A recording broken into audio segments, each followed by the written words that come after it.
Okay, I think we're running. You remember everything?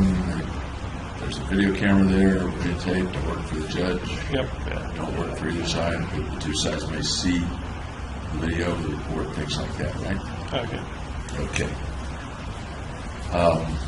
How was it last night? Did you sleep okay? Yeah. Reasonable dinner? Tacos. Taco.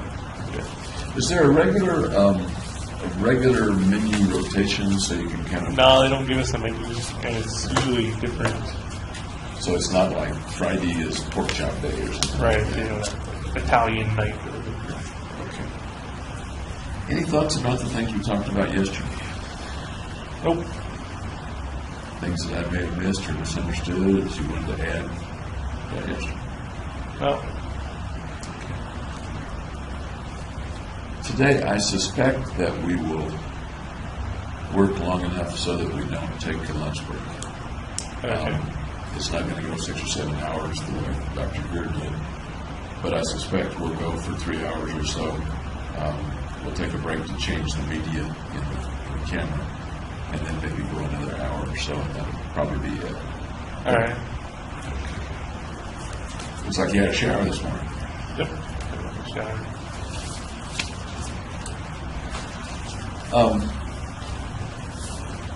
I'd like to go over some things that I've kind of marked in the notes of our previous talk at Cynthia and a couple of other things that kind of jump around a little bit.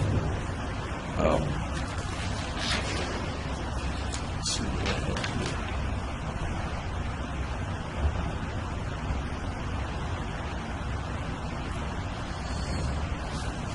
You said you may not have said it directly to him, but Dr. Messner has noted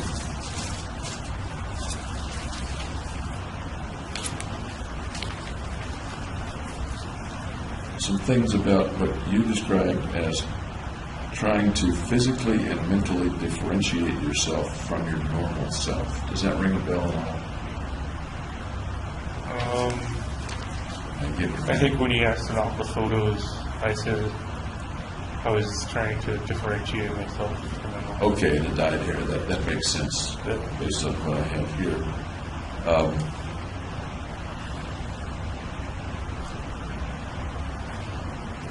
You apparently used the phrase that you were making sure that you were distinct, quote, from my crazy self. Can you tell me what the context of that is in terms of the photos and the dyed hair?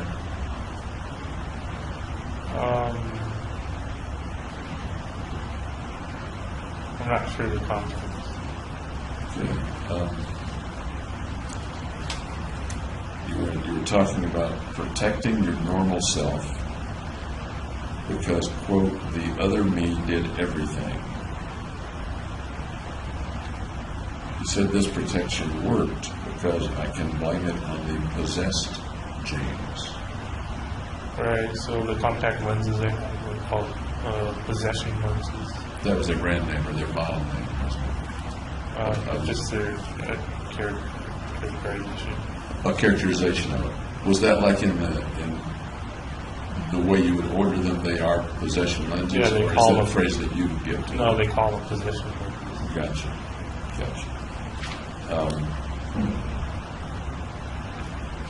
How about the phrase, I can blame it?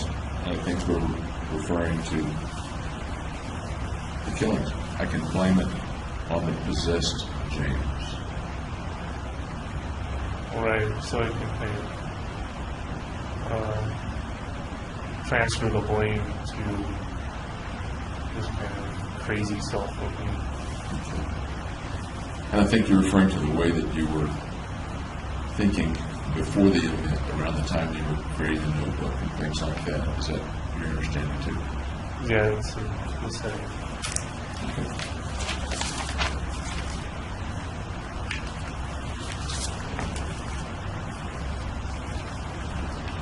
Okay. You haven't used the word very much with me, but you did with Dr. Messner, I think. No, you did with Gargi in some texts. The word evil. Where does Right, it? I said it wasn't inherently evil.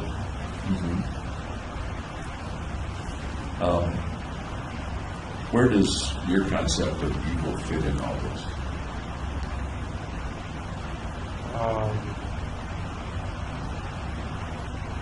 Well, killing people is considered evil. Considered evil by Everyone. everyone, to include you, or not?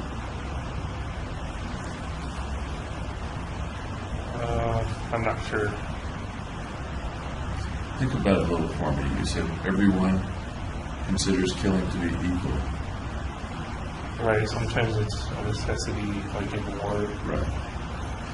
But I think we're referring to killings such as you were thinking about with Gargi, or such as you did. Are you part of the everyone that considers it evil? No, I don't think so. If everyone considers them evil, is there a reason that they shouldn't consider your act evil, even though you say that you don't consider it evil? That's not a very clear question. How much weight should we give to your simply saying, I don't think it was evil? That's up to the person to decide. I'm sorry? That's up to the person to decide. Up to the person who's saying? Who's saying that? Okay. Meaning it's up to you to decide whether it's evil or not. Oh, it's up to whoever's trying to figure it out. Okay. One of the things that you said to Gargi in the interaction, I think it was back in late March of 2012, was that what you feel like doing is evil. That is the acts. What I feel like doing is evil, so can't do that. And you were referring to, in your words, kill people, of course. At that time, at least what you said to Gargi was what you were contemplating doing was evil. It's considered evil by society. Well, you said to her that it's not just considered evil, you said it is evil. And I'm wondering, there are a lot of reasons that you might have said that to her. Is that the way you felt about it when you said it, as far as you can remember? I guess so. And it was a long time ago, and it was in a particular context, I understand that. Okay.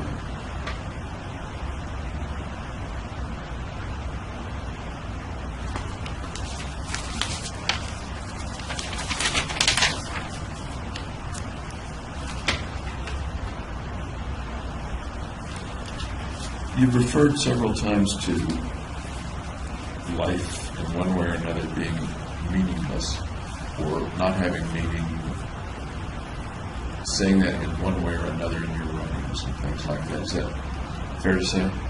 Right, I couldn't find a meaning to life. Okay. Do you still feel that way, by the way? Oh, yeah.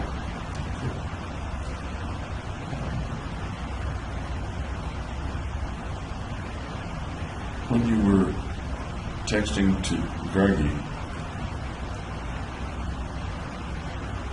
you said, if there's a meaning to life, and you take that away from other people, you have prevented their purpose. So you're making it conditional, if there's a meaning to life. But it sounds like, at least in that interchange, you're considering that there might be a meaning, and taking it away from other people prevents their purpose. Does that make sense, or Yeah. am I misunderstanding? That makes sense. Okay. And you say a little further down that if you take away their purpose, quote, it still makes my life more meaningful. Right, it's kind of back to that value system. Okay. And, okay, that helps. Because you haven't really clarified what the meaning might be, but one of the things, correct me if I'm wrong, is the value system, the human capital value. Right. You're talking. Okay. And you're kind of looking at me like a deer in headlights and don't know whether you're following or whether I'm being clear or not. Can you help me out with that? Well, if they have a purpose, you kind of absorb that purpose when you kill them. And do you think, sitting here today, do you think they have a purpose? I don't know what the purpose is. Do you think they have a purpose? I'd say no. As you were thinking about it 2-3 years ago, so far as you recall, at that time, did you think they had a purpose? Even if you didn't know what it was? Could be. I don't remember. Fair enough.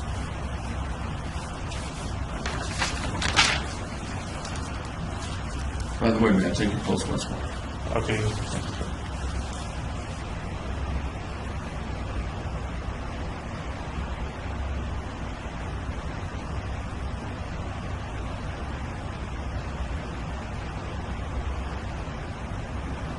Thank you. Oh, I'm sorry, I keep kicking you. That's the second time I've done that.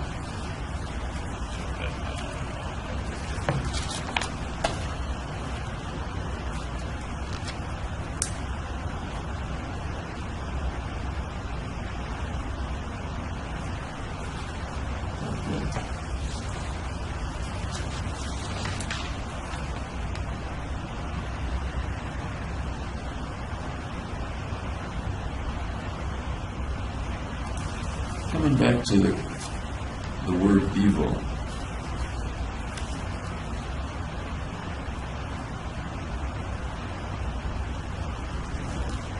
you referred at least once with Dr. Metzner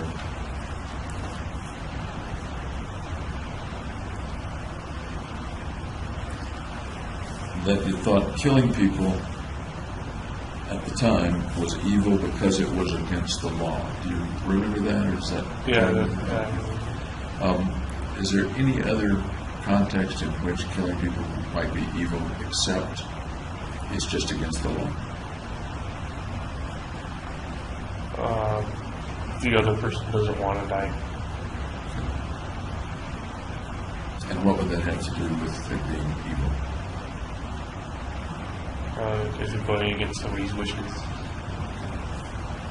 I can think of situations where one might go against somebody else's wishes and it wouldn't be evil. Right. It's I don't on a want case to by case. work, but my boss forces me to go to work. Okay. Go ahead. It's on a case by case basis.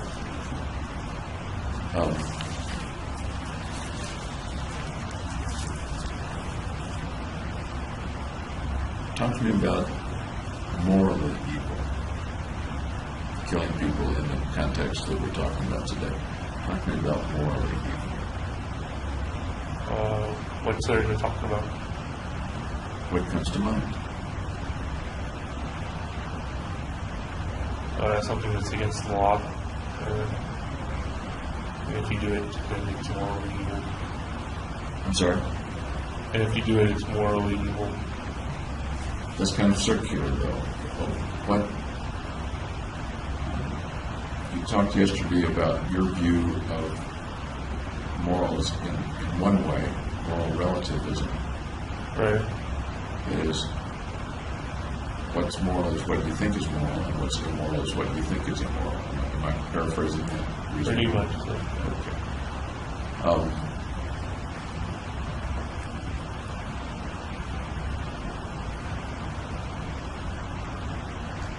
I guess I'm going back to killing people in the way you did. Can you talk to me about it in a context of evil, or does that simply not apply? No, because it wasn't malicious.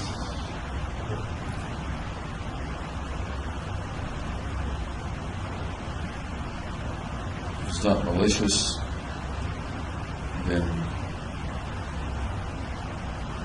what was it? Some other adjectives besides malicious?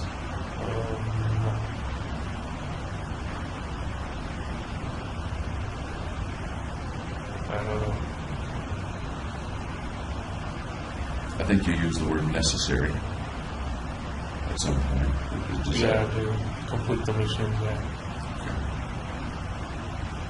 It wasn't malicious, was it benign? No, it was still harmful. Harmful? Okay.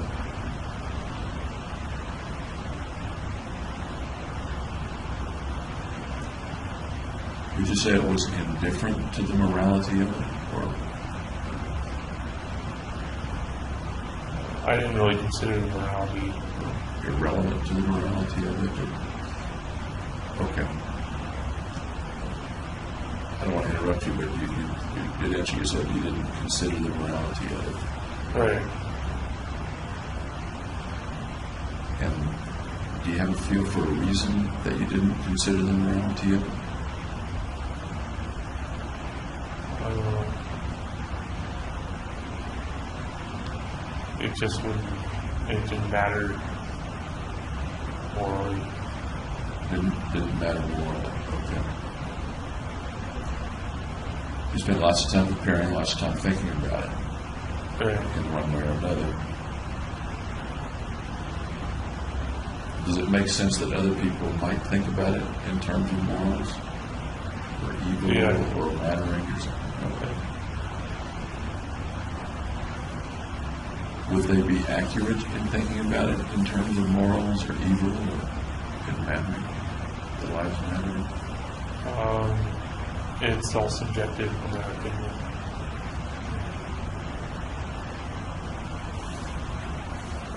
But from your viewpoint, it was simply not something that came to mind. Right, yeah. Okay.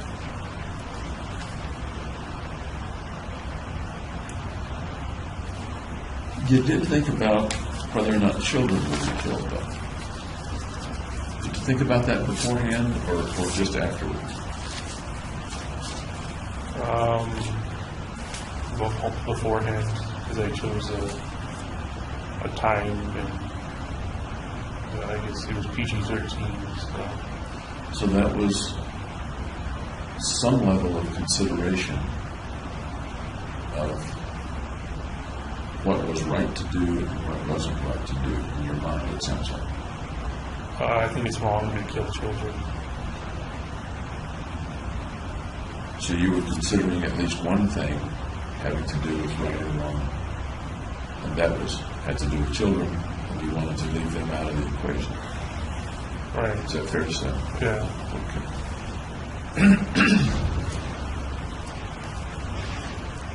I may have asked you this some time ago. If you kill children, do you still get a point for that death? Yeah, because their lives are valuable too. Do you get any more for killing a child because of perhaps the increased potential or something like that? Not by the system I made. Okay. But you get the credit, if you will, for killing them. But they're the only group of people that you've mentioned so far anyway, for which, in the balance of whether I get the point and whether they matter enough for you not to want to kill them. Is that fair to say? Right, yeah. Is there any other group of folks that, in some way or other, matters, maybe with regard to right and wrong or the moral thought, matters enough that you would not or do not want to kill them to get their point? No, not really. Any particular cutoff for when the child becomes grown up enough to kill? I'd say 12. Well, okay.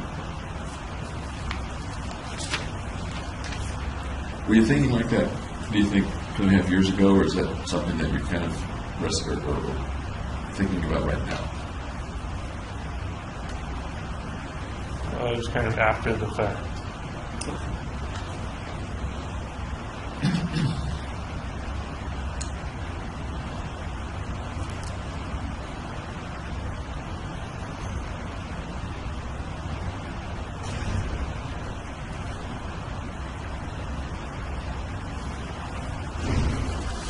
You mentioned to Hillary at some point that you were bad news bears. She should stay away from you. Yeah, I wanted to protect her.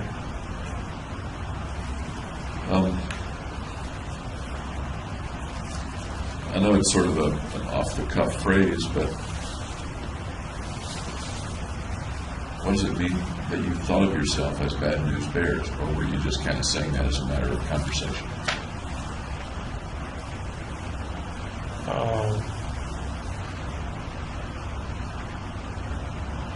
It doesn't really mean anything. I think it was a movie or something. Sure. I guess what I'm getting at is, did you think of yourself as bad? I thought other people would view me as bad. Did you think of yourself as bad? No. As I say, it sounds kind of like an off-the-cuff remark and not a deep philosophical thought. Right.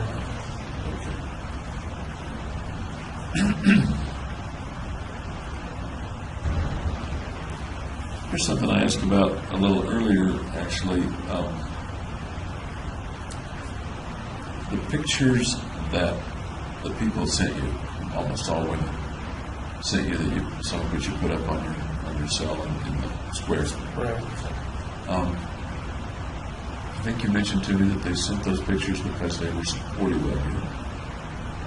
Yeah. Any other reason that they sent you those pictures that you can think of, or that you thought of a couple of years ago? But if they like me or not. How did they know about you? Through media coverage, I think. Through media coverage. Do you think any of them were responding to your internet dating, the adult friend finder? Yeah, I think so. That was also one of the reasons. Tell me how many, all of them, or a few of them, or maybe one or two, knew about you from there. At least a couple, because some said they were on Match, and that they had like a match with me or whatever. So some specifically mentioned that. Yeah. Do you know how long, and you may not know this, how long your profile stayed up on those sites, or on Adult Friend Finder? I know they took them down. I don't know when. Maybe it was up a week. A week since the change. It was up for a while beforehand too.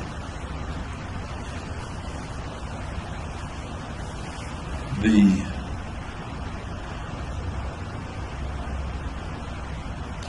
one that was up beforehand, it would have been an email sent to your mailbox at the service, rather than something posted to the jail. Does that make sense? Yeah, I don't remember getting it in an email. How many of those services did you try, or did you join? Match.com and Adult Friend Finder. There was an indication that you canceled your subscription, but it may not have been to Adult Friend Finder. You canceled at least one of your internet subscriptions that had to do with women. Do you remember that? Yeah, I think it was XXXmatch.com. Okay. So that was another kind of match deal that was a little more. Another dating site. Yeah. Was it a little more sexually oriented? The XXX in it, or? Yeah, I think so. Did you get any responses from that? XXXmatch.com? Yeah, but I think they were fake from the employers to try and get you to buy more services. How did they do that? Well, they just post a fake profile and then contact you.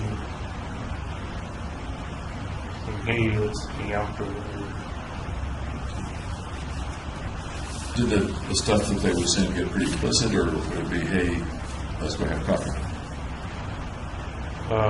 No, I wasn't too raunchy. I'm sorry? It wasn't too raunchy. Okay.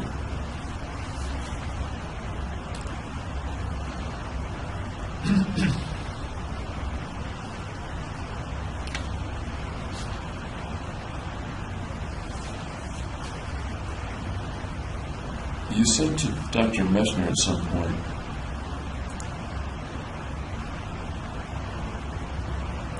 that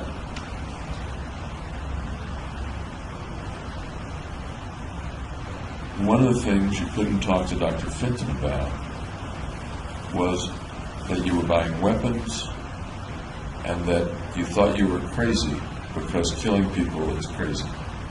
Do you remember that in general? Yeah. And that I wanted to be locked up. Right, and part of me didn't want to do that mission. I think we talked about that a fair amount, about what part of you wanted to be stopped or controlled or locked up, and what part of you didn't. Right, yeah.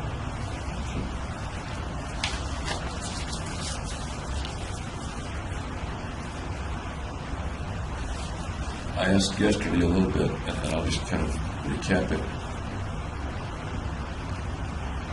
We generally describe those as two parts of the same person, kind of wrestling inside, and not as two separate people. Right, it was still one me. And you were aware of both those parts of you, Yeah, or not? I think so. Okay. Excuse me.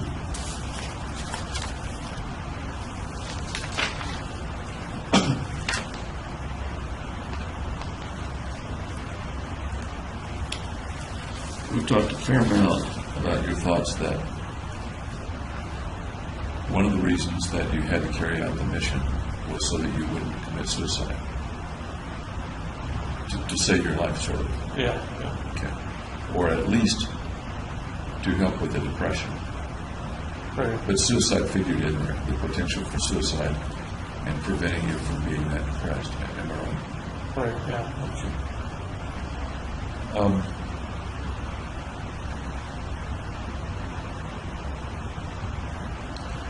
Tell me about the concept of trading other people's lives for yours.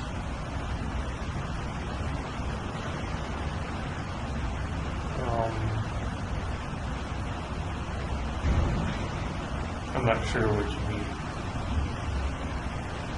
In order for you, according to what you said, in order for you to have a likelihood of not committing suicide, Right.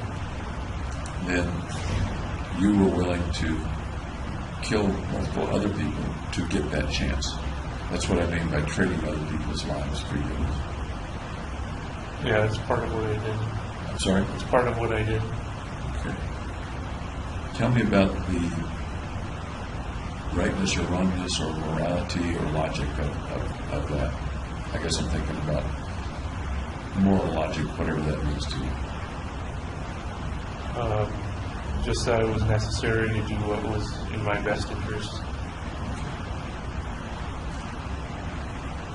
If it's in my best interest to kill people in order to have a chance at feeling better, not a guarantee, but a chance,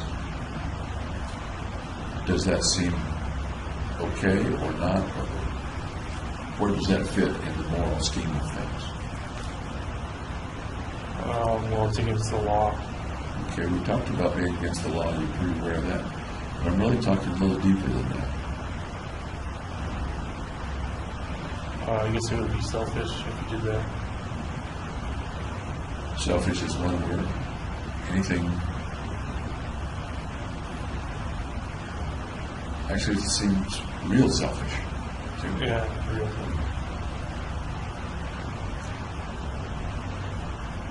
It almost sounds, and I'm not saying it's the same one, like, I want a thrill, and killing you would give me a thrill, so it's okay to kill you in my mind. I know you didn't kill for the thrill of it. Yeah. Because I don't think you killed for the thrill of it. No. But it sounds like there's something I want, and it's okay for me to kill you because I want it. I'd say it's something I need Okay. as opposed to want.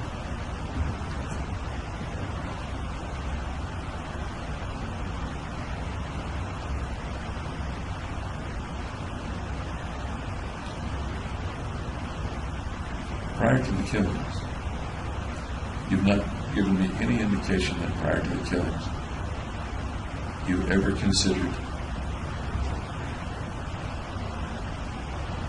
killing other people just because you needed something they had, except for this, the planning for this event.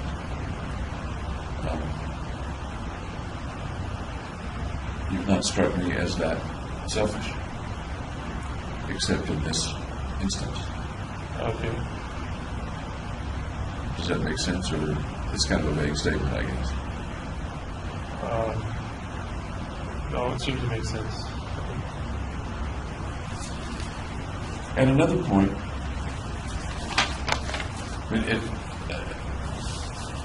one of the notes I have in the margin of that is question mark, trade other people's lives for his.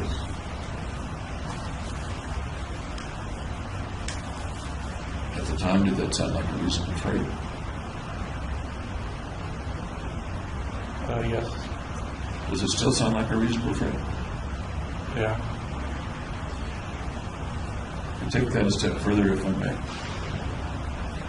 You've indicated to various folks that you thought there was a maybe 50-50 chance that killing the other people, would make you feel better, would alleviate your depression. Maybe a 50-50 chance. Did you feel like it was, or is it okay to kill other people for a 50-50 chance at feeling better? If there's no other options, What other options might there have been? if therapy works. I'm sorry? If therapy works. Okay. Was the therapy working? No.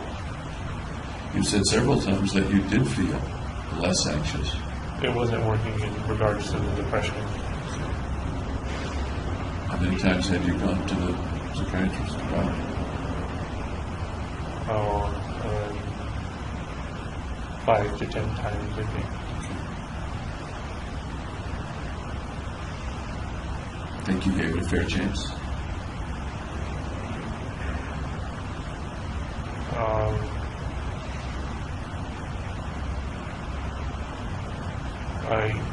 There was kind of a misunderstanding that they didn't know I was depressed, but I thought they knew I was depressed.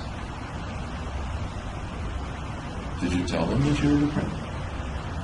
No, what happened was I got the sertraline and I looked it up online and saw that it was for depression. So I thought they were treating me for depression. To be fair, you weren't telling them everything. Yeah, I held back. Yeah. I was just like,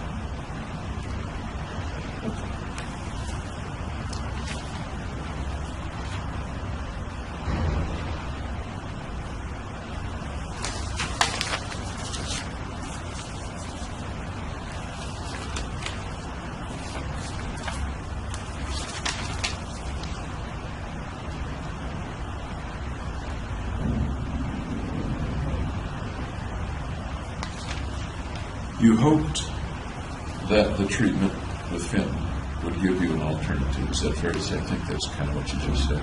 yeah.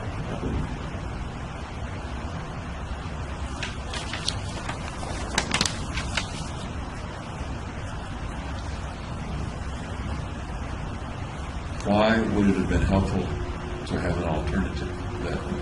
Here's what I'm thinking as I ask that. if there's not much that's morally wrong with killing other people for this purpose, to make yourself feel better, or to bring yourself more value,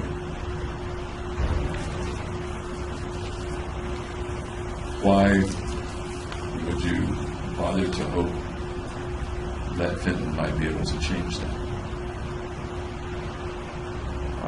Because if she could cure me, then I wouldn't need to be isolated in jail. You jumped from the need or wish to kill people to isolation in jail.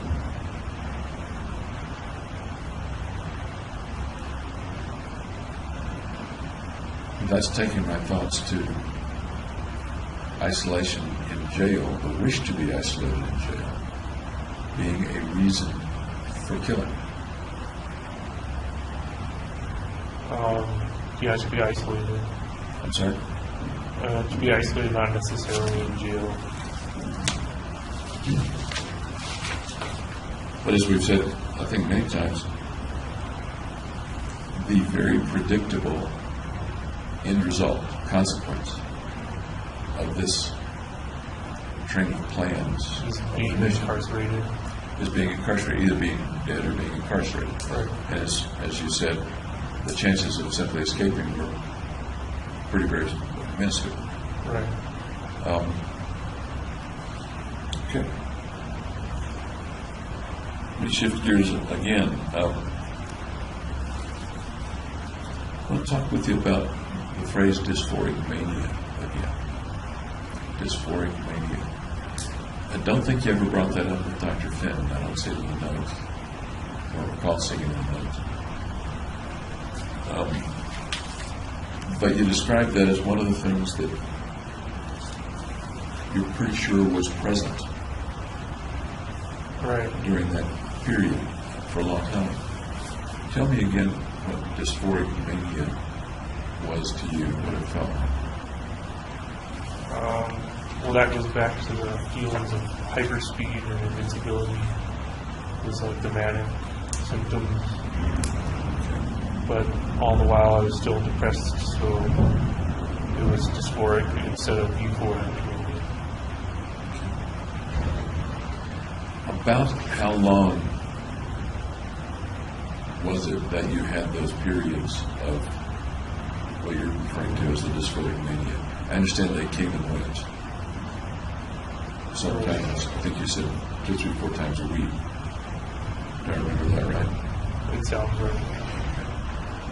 Over what period of time did you have those episodes? I think until I started the antidepressants or anxiolytic, and then it was only depression and not mania anymore. Let me see if I understand you right.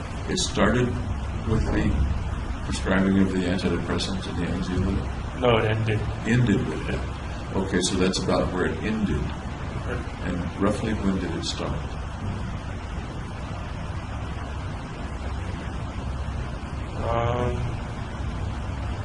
No, actually, it started at the advent of the anxiety. I think the medication caused me to go manic or something. You think the medication caused you to go manic? Or in a dysphoric way? Yeah. And I recall you're saying that it stayed roughly the same for a period. When did it end, if it did? I don't think I'm manic anymore, but I'm not sure what time it is. Okay. Did it continue until the shootings, at least? I'm not sure.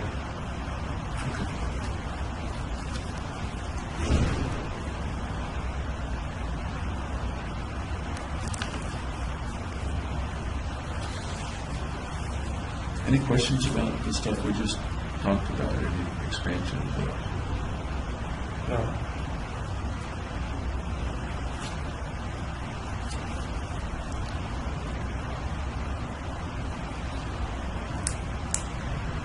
And I'm reminded that pretty much everything you talked about with Dr. Fenton, you recall talking about the mission, has to do with helping you to not be depressed or suicidal, and bringing the value in other people to you, which also would help you to feel better. Right. There's little or no mention of the hatred of mankind business that we talked about a bit, unless I ask for it, unless I specifically ask about it. Everything in the record for several months up to the shooting refers to a benefit to you in terms of not being depressed anymore, not being suicidal anymore, and or having the value of the people that you kill. Right. I think I was manic when I wrote the hatred part.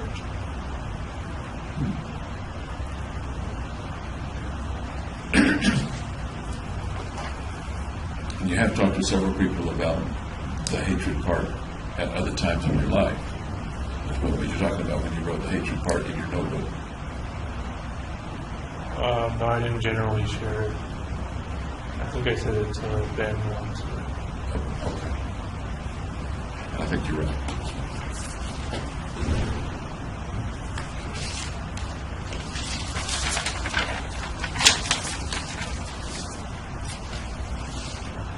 I'd like to go now through some questions I had about the time we spent together at Synia.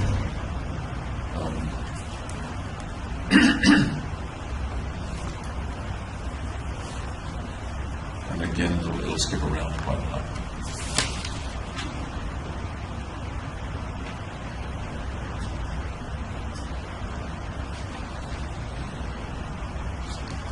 We talked a lot about your relationship with your family, about your family supporting you. At one point, you said that one reason that you'd like to stay alive is because it would hurt your family if you were dead. Yeah.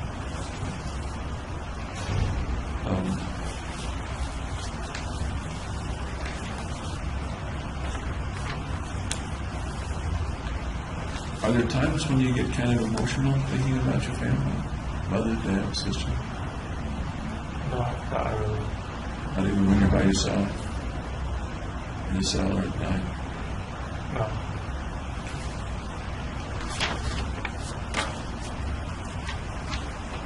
I think you mentioned that occasionally you get a tear in your eye. I've not seen you come close to tears. It's not always unusual, but we've talked about some very emotional subjects sometimes. I think closer to the incident, I was more emotional. About the incident or about other things? No, not about the incident. Just closer to the incident, I was more emotional towards my family, that they cared about me and stuff. When you say close to the incident, do you mean close after the incident? Yes, after. Okay. What do you make of it not being, the closeness not being so emotional? Matt? Was kind of accepted the way things are.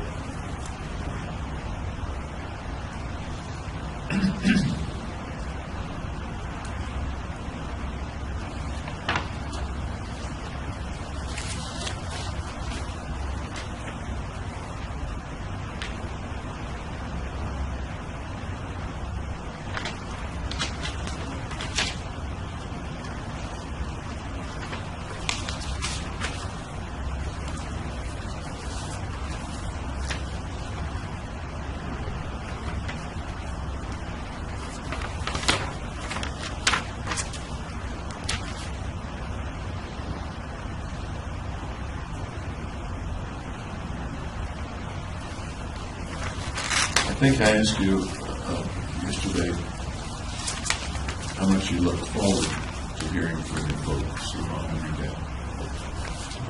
Let me ask you again, how much do you look forward to it, think about it, versus, oh, a letter appeared and my lawyers gave it to me? No, I'm happy when they send me letters.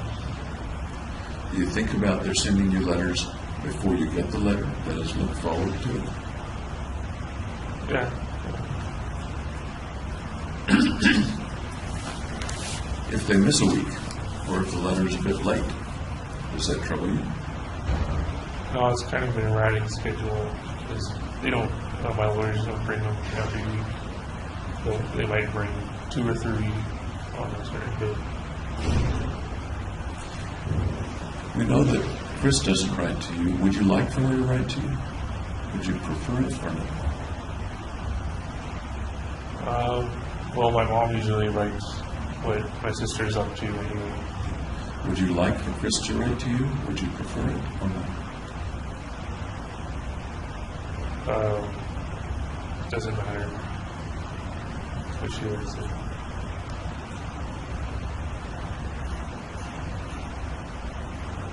That sort of sounds like she doesn't matter. How she thinks about me doesn't matter. Whether I'm in her mind doesn't matter. Whether I'm in her thoughts doesn't matter. Is that close or not close? Not close.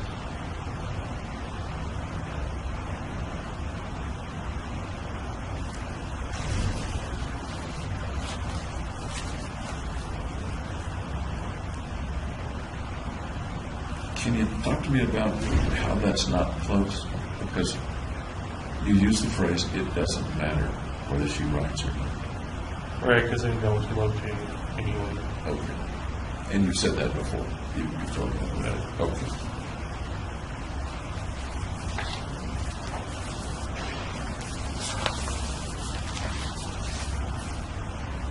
If I know someone loves me, whether they write to me or not, I still might like to hear from them, prefer to hear from them versus not hear from them.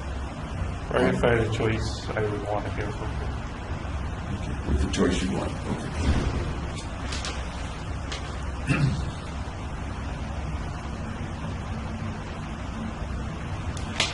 Did your family take many pictures or videos when you guys went places like the trip to Lake Tahoe, things like that?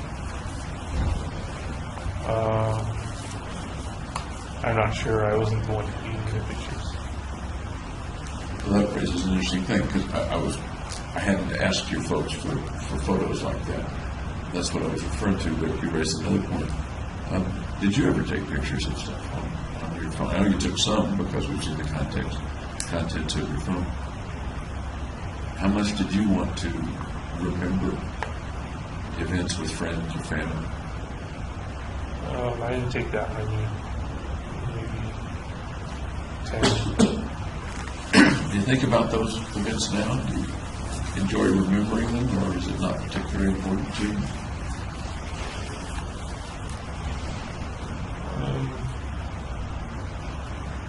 I don't know. Think about it. Do you think about those times? Are they important to you or not important to you at this point? I'm talking about family vacations. Good times with family, good times with friends. Yeah. The pictures aren't important. It's what they represent was important. Do you think about what they represent very much? The good times with family, good times with friends? It's a fond memory. How much do those memories come up in your mind? Maybe once a day. And when they come up, how do they feel? How do you feel? Reminiscent. Can you expand on that a little? What do you mean? How do you feel when those fond memories come up? That those were happy times in my life. How else does it make you feel that those were happy times? it also makes me remorseful that I won't have new fond memories either. So you anticipate not having, I think you said, any new fond memory? Oh, yes.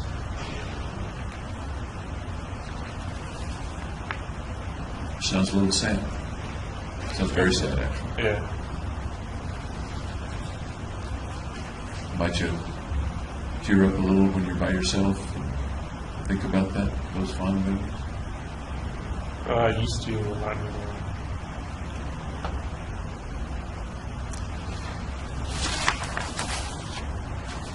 You mentioned the medication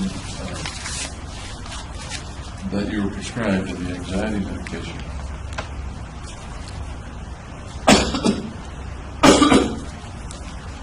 I saw a note, or actually, my assistant typed that you had taken Xanax, and I don't recall you mentioning Xanax. I don't recall it either. Okay, I think it was a typo on her part, or mishearing something. I take Zantac Zantac, that's where she made this. Zantac. for indigestion. Gotcha. That explains it. Thank you.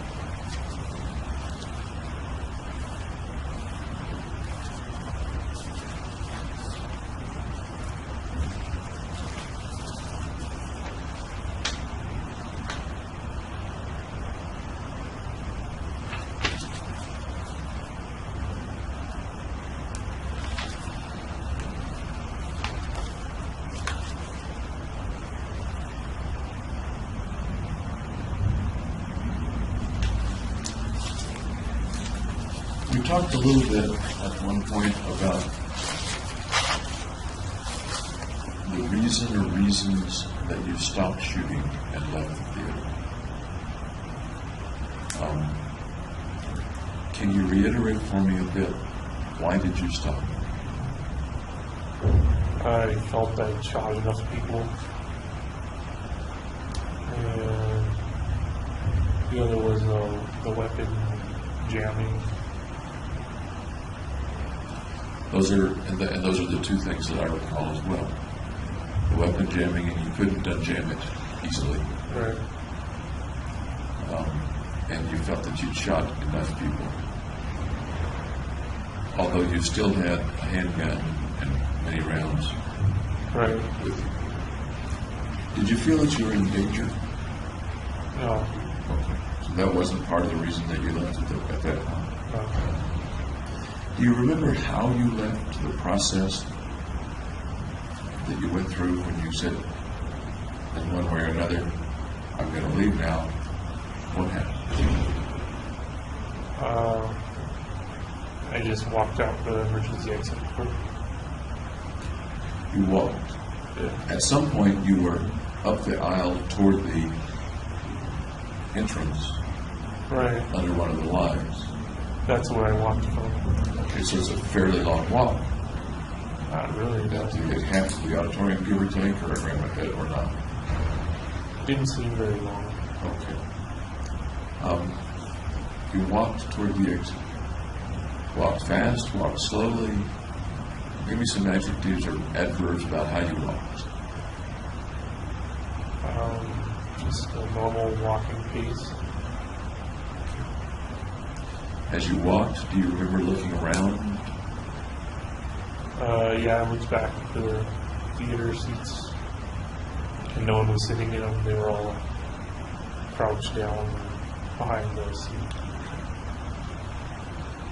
As you walked out and looked around, did you think that someone might be dangerous to you, rushing you or shooting at you, or anything like that?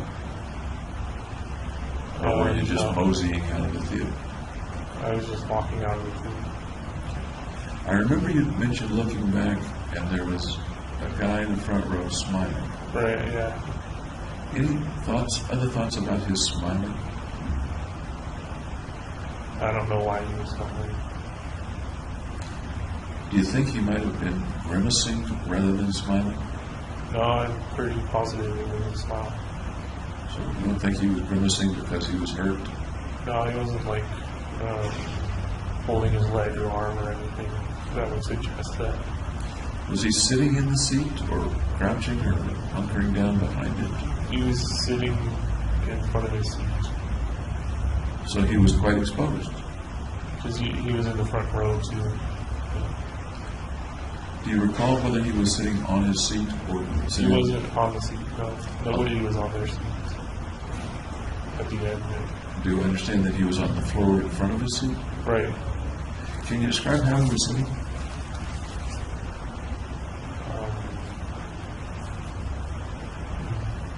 Just with his legs to the side,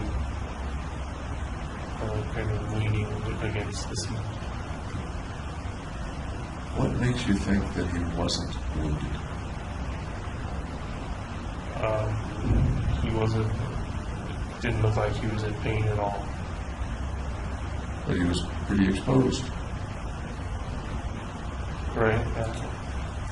Yeah. Did you think about shooting him? No. What do you make of that? That it probably would have been really personal to shoot a person who's smiling at you. So from the time you started walking, did you fire at all on your way out? No. Did you have your handgun out, or I had the assault rifle and I was trying to put a magazine in. was the handgun in your hand as you walked to your window? No, it was in my belt. In your belt.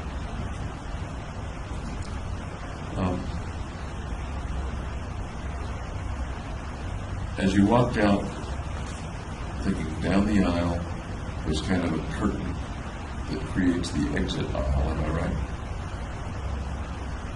I'm not sure what you mean. As you go behind the screen, I never went behind the screen. There's a space behind the screen. They thought somebody might be hiding there, so they cut it down. okay, but the door, the exit door, is in the same plane as the screen or behind the plane of the screen? Behind a bit. Okay, and that's kind of what I meant. Is there some sort of... There wasn't like an obstacle in the way. Okay. Did you see anybody in front of you as you walked out? No. But I think you said you observed some people going out that way. Yeah, like Earlier. 4 people carrying one guy. Any idea what happened to that guy or to those 4 people? There were so many. I'm sorry? There were so many injured. I don't know quite any. Did you notice blood outside the door as you left? Yeah, there were blood smears. Did you think anything about that blood or what it might have been due to? Well, the guy they carried out got shot. Does that raise any thoughts about what happened to him? What was going to happen? I thought he would be taken for medical assistance.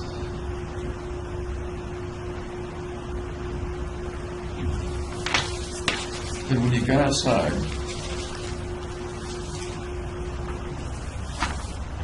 as I understand it, at some point fairly soon you saw 2 officers facing away from. They looked at you and then they walked away from you. Is that right?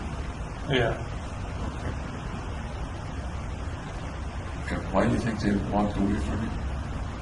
Because I think they thought I was SWAT or a policeman. Okay, that's my understanding too.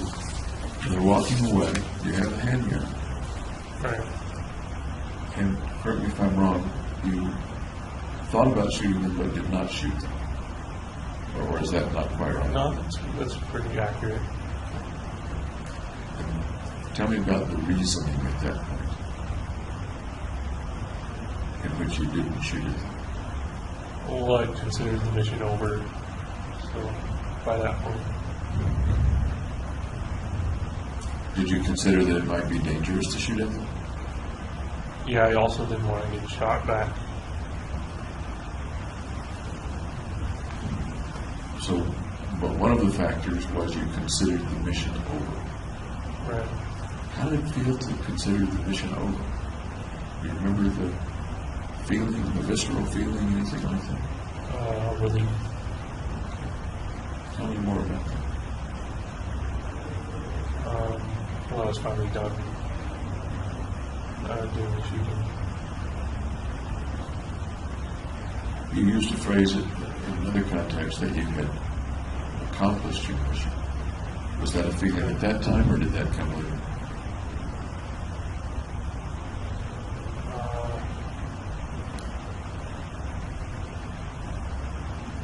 I'm not sure.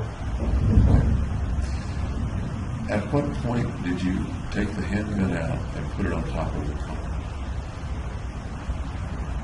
Once I saw the backs, the two police officers.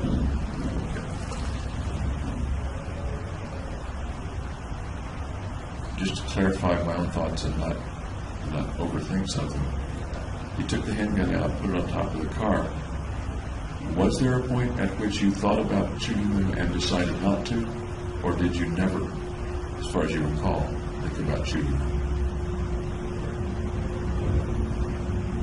Well, I figured if they shot at me, then I would have easy access to the handgun to shoot them back. But otherwise, I didn't think about shooting them. Okay.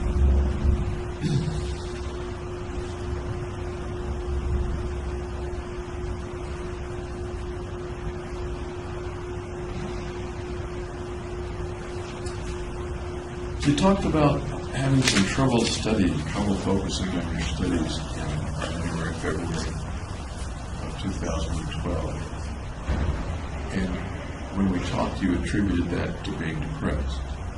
Do you recall that conversation or that thought? No, not really. What I was asking myself was, might your difficulty focusing on the studies in January, February have had to do with your mononucleosis? It could have. I was pretty sick. How long were you pretty sick with it? 2-3 months. 3 months. And over that 2 or 3 months, that would be January, February, March, or December, January. December, January, February. When you say pretty sick, can you describe again for me how you were sick? Fatigued, and coughing, and having a sore throat. Were there very many days when you couldn't go or didn't go to class or lab? No, I still went to every class and every lab. Every class and every lab.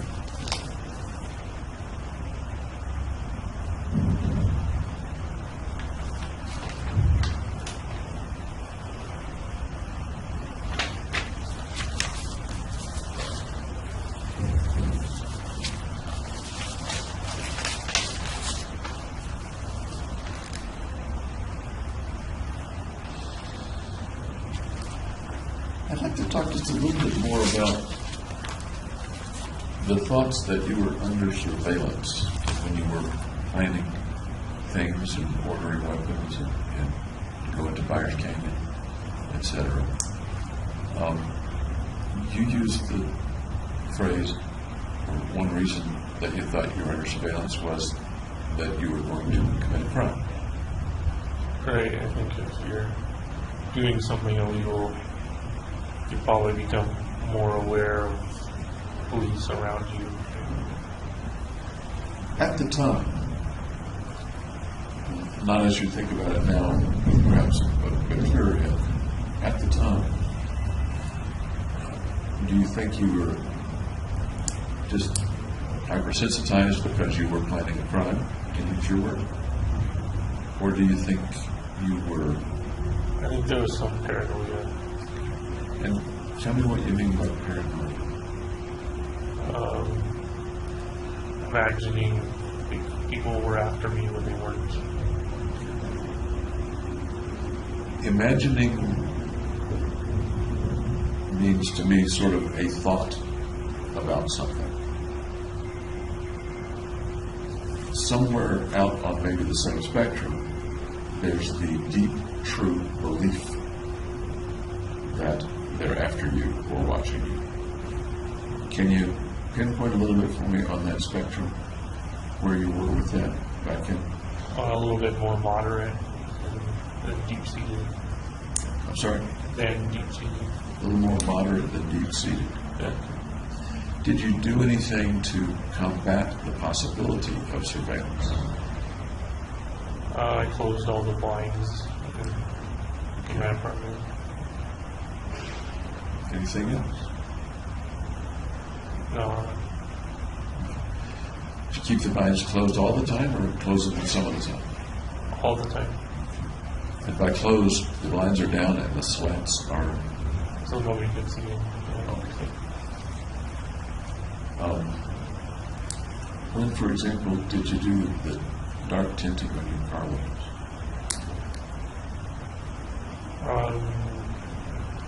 When I bought the stuff before I bought the window tinting before I installed it, like a week or so before. And did the idea have to do with preparation for the mission, or did you just like tinted windows?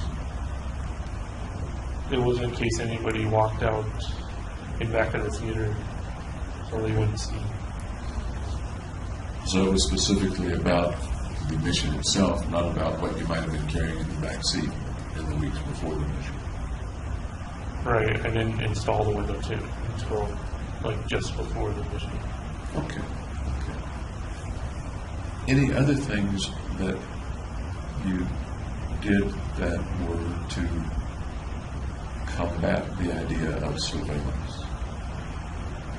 No. I think you mentioned that in your web searches, your online purchases and things, you used your real name, your real credit card, you didn't use a proxy server. Is that right? Right. You know what I mean by a proxy server? Just another server that kind of would mask the server I was using. Yeah. A way to mask your identity on the web.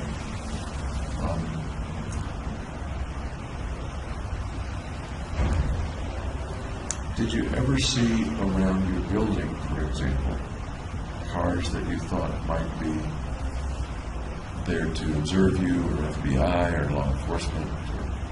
I saw law enforcement, but there's a bar like right across the street. In between. Did there ever come a time when you were pretty sure that the car was there for you and not for the bar? Once or twice, but it was an unmarked vehicle. So, When you say an unmarked vehicle, yeah, it wasn't your typical cruiser that was all black. kind of Crown Victoria with spotlights or something? Something that really looked like an unmarked vehicle, or something that you, looking back on it, may have imagined was an unmarked vehicle? Something that I imagined was. Looking back, are you pretty sure it really was an unmarked vehicle or not? I'm not sure anymore. Okay. Where were those cars parked on those one or two occasions that you described? Across the street. Across the street. Relative to your apartment, would that be a good place to observe or not, or more logical to think of it as with the bar? Or I think he was trying to get drunk drivers from the bar. I probably asked this as well, but you use Byers Canyon as a place to practice. Right. And that's 2.5 hour drive. Well, 2 hours. 2 hours. I drive. Okay. Any particular reason that you wanted something that far away? No, I went to it mainly because it was unsupervised. Okay. And I remember you mentioning that. When you were firing the weapons, I've asked you before, and I'd like to ask you again, actually. What was the feeling when you first fired the weapons there, later on when you fired the weapons, how did it feel to shoot those weapons? It felt routine. Routine? Yeah. Even the first time? Yeah. It was a special emotion attached to it. You fired lots and lots and lots of rounds. Right. Really, thousands of rounds. Yeah. Unless you were there for many, many hours, you probably fired, at least some of the time, very rapidly. Is that fair to say? Yes. As you're firing the rounds, what position were you in? What physical position were you in? Standing up. Always standing? Well, I tried crouching a couple times just to mix it up. Did you ever fire them while you were moving, while you were running or walking? Yeah, I would move side to side and shoot at the target. Do you recall making any noises when you did that? No, I didn't make any move. Yelling or screaming or saying, take that, or No, nothing. gotcha, or anything like that? It's just a paper target. So. You raise another interesting point. You were shooting at paper targets. They were body mass targets, I think, right? Life-size silhouettes or not? They were close to life size. When you did that, do you recall ever imagining that they weren't paper targets? No, I strictly knew they were paper targets. I need to take a quick break. I'm going to ask the gentleman to come in while I go to the restroom, if that's all right for you. Let's see if I can use this.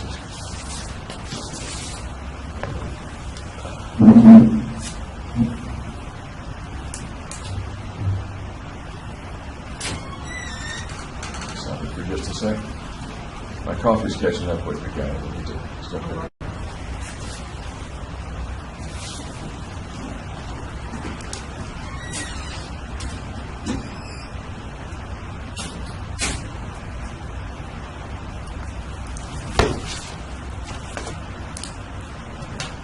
Okay.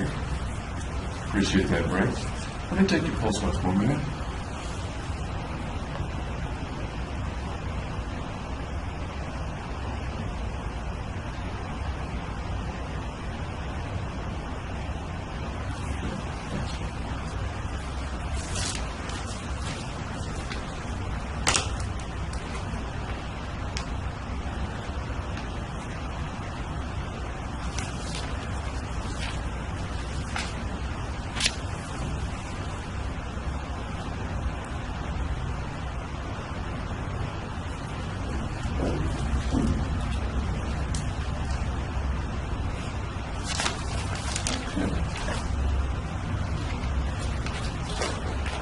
Any questions about anything we talked about before that? Nope.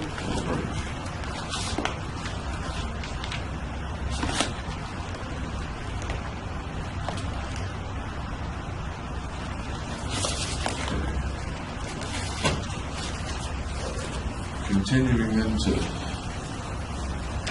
kind of go through some of the things that I thought about after our last meeting.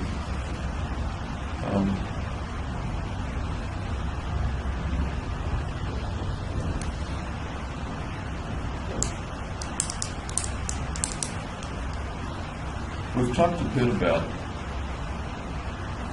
reasons, motivations for the shooting, and really for the whole process that happened before the shooting, shooting itself.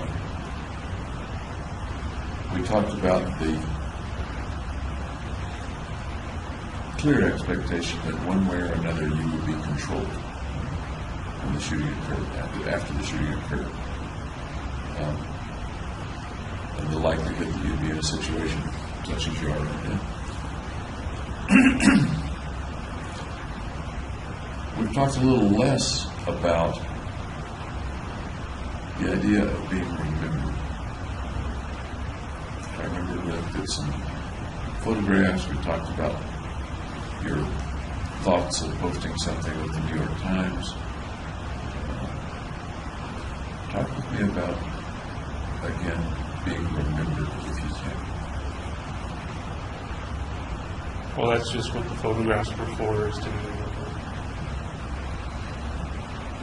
Can you talk with me again about how you believe you'll be remembered?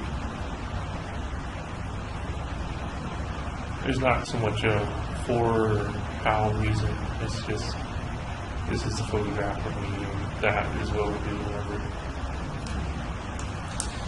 Going back to July of 2012, I remember you and I looking at the photographs, the various photographs together, and you're talking about what they might mean and how people might interpret them as they remember you, or simply interpret the photographs.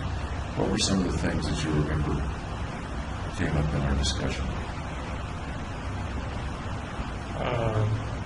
That it was devil-like. Okay, one of them was kind of devil-like. Okay. What else? That's the only one I remember. I remember you're talking about being a dangerous person. Right, it kind of portrayed a dangerous quality to it. Tell me about being remembered as dangerous, particularly as you might have thought about it a couple of years ago. Just that this isn't someone you want to mess with.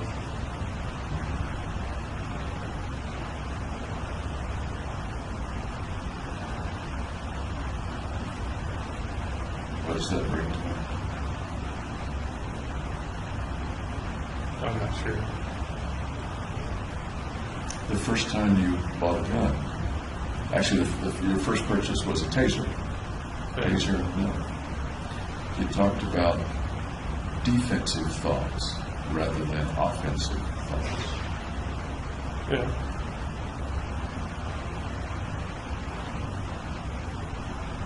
You're in a position, in a situation now that have in another way something to do with not wanting to be messed with.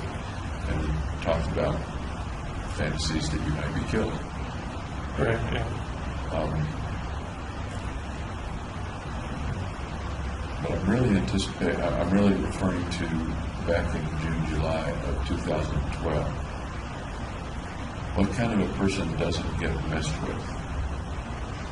Tough guy.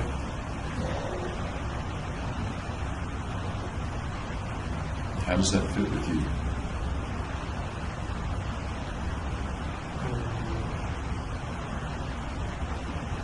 Well, they were kind of frightening pictures. How does that fit with you, Jimmy Holmes?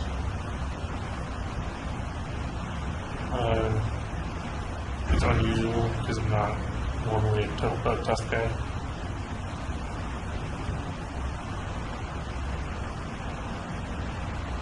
Go ahead.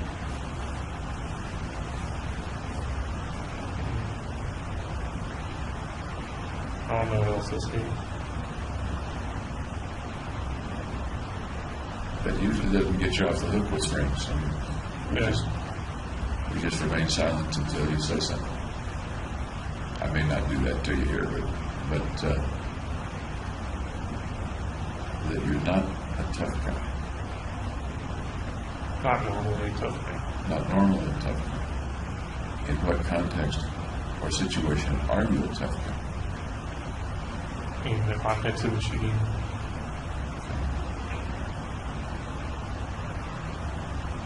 Pretty tough guy during the shooting. Yeah. Talk to me about the tough guy during the shooting.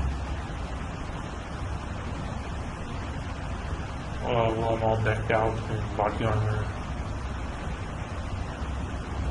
and weapons, so it gives off a tough essence. Yeah. Do you remember it feeling tough? Feeling like a tough guy? No, not really. Do you remember before the shootings, it feeling like a tough guy or anticipating being a tough guy? A little. Tell me what you remember about that. Just in taking the pictures. They look different from what I normally look like. And different in the sense of? Having the hair dyed and the contact position lenses.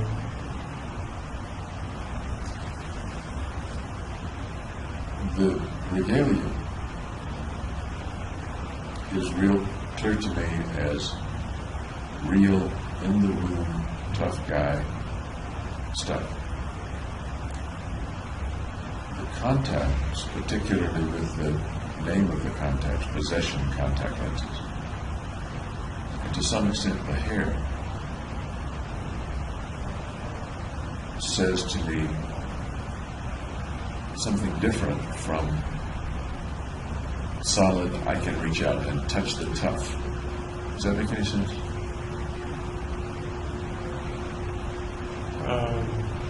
A little. What are the possession lenses, or what they represent, or what they felt like, better yet? What they felt like. What does that have to do with tough guy or not tough guy, or with something else?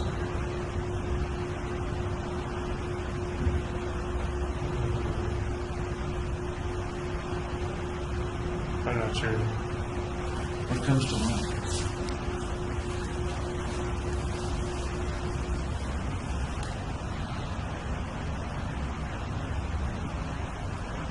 Just that it would be frightening to whoever saw it.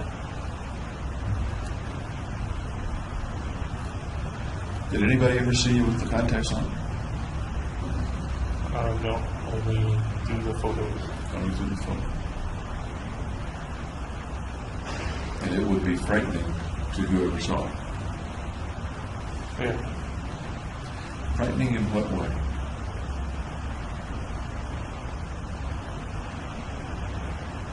In a frightening way.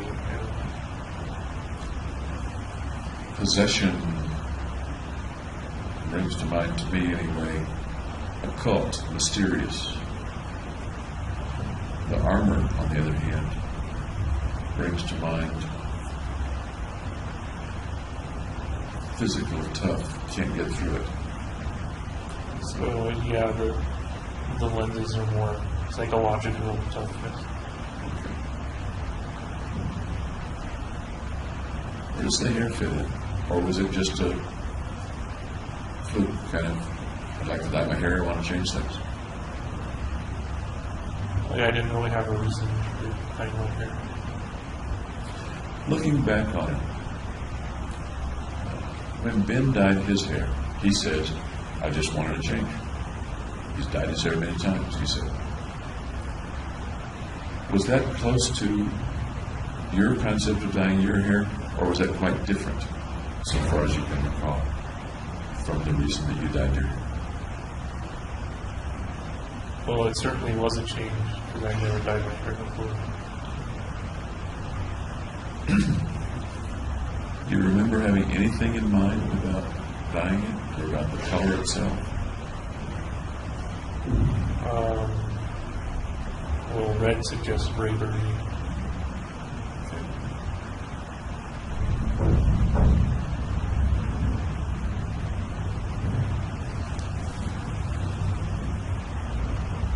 Is the James Holmes of 2010, 2011, early 2012 a brave guy? Yeah. How were you at that time a brave guy?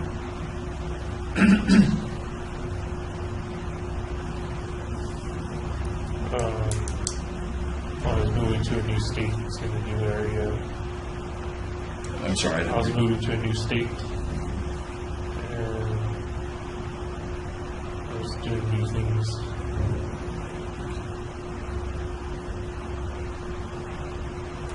And that takes some courage. Rather than just doing what you always do.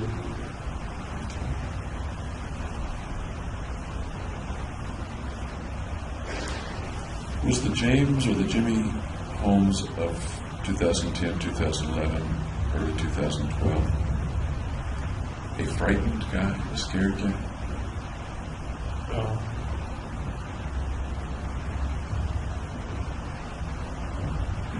When Hillary's screen was cut, that was May, something like that. It was well after you had started to prepare these things, or not? When Hillary's screen? What are you referring to? Somebody tried to break into her place. Oh, okay, yeah. Like they cut it with a knife. Okay. I think I remember the time, the chronology of things. That was before I bought the first handgun. Okay. You had bought the taser and the knife, but not the handgun. Is that your memory? I'm not sure when I bought the taser and knife. But they were before the handgun, right? Yes. Okay. Did her being broken into, or attempted breaking, apparently attempted breaking, did that scare you with regard to your safety? It motivated me to be more prepared to set up a defense. When that occurred, once again I'm trying to get the timeline straight in my mind, was that around the time you guys, the short period in which you guys dated and hung out together? Or was that before you started hanging out together the first time?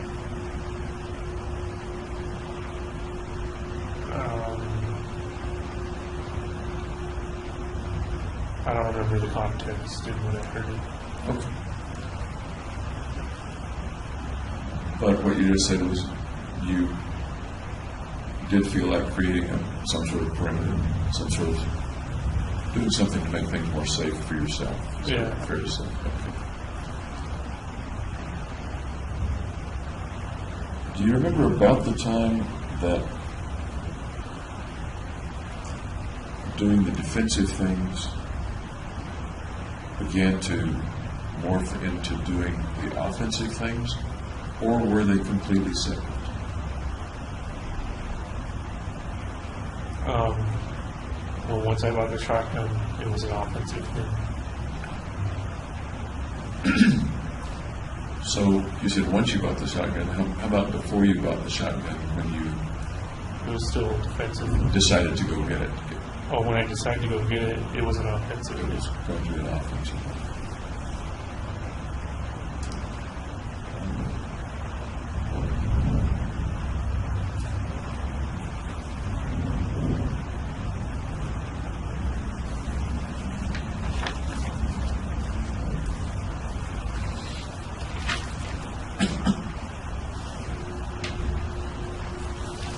We talked a bit at Simhip about some of the people in your family that have passed away. Not very many of them, folks. I think both your grandfathers, remember? And grandmothers. Can you talk a little more about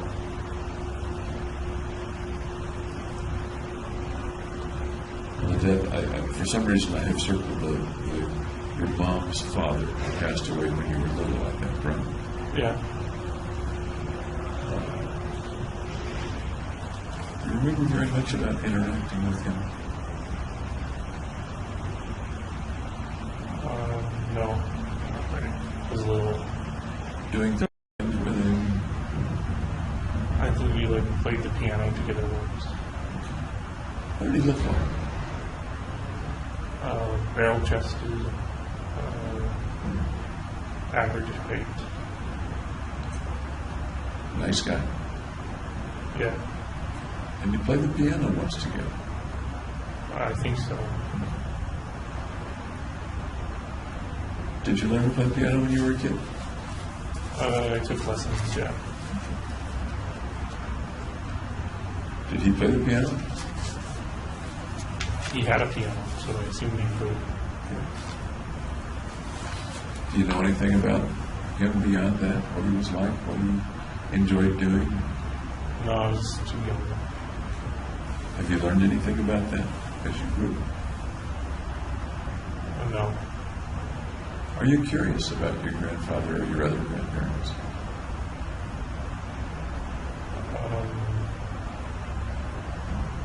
Well, they're gone now, so it's not. Are you curious about their lives at all?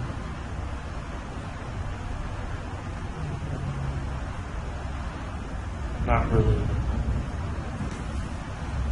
And once again, you say not really. That's kind of got a little caveat in it.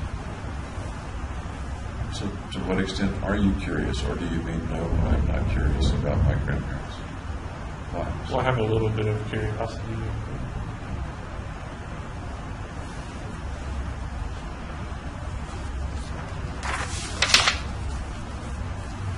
Do you have any thoughts about any of them that they may have been, or wonder if they were, people who did bad things, killed people, broke the law, beat their wives? No, they never did any of that stuff. Do you have any fantasies or thoughts that they might have, or concerns that they might have done bad things? No. How about your parents, mother or dad? Any concerns that they've done bad things in the past? No, they haven't. At least that they've told me.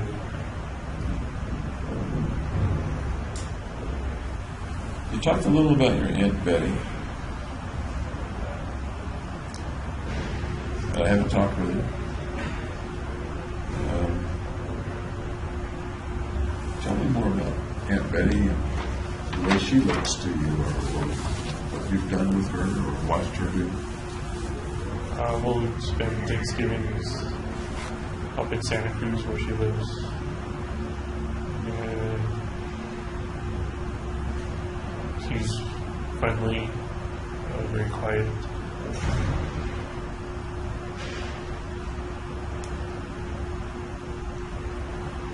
Anything else about Aunt Betty, or things that you may have done or observed about her? Nope.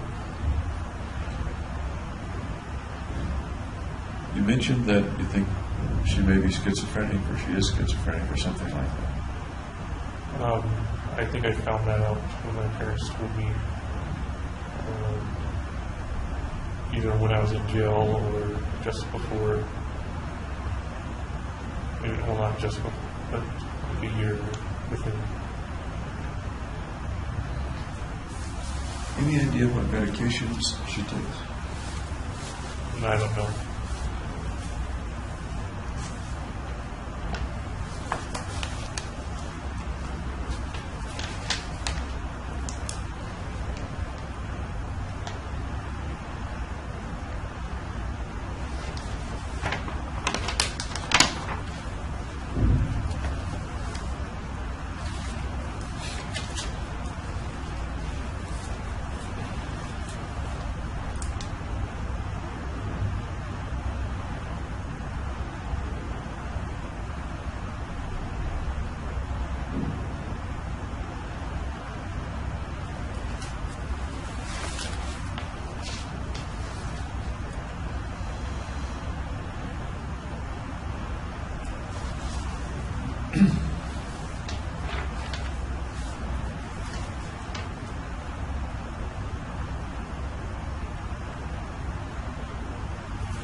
You mentioned that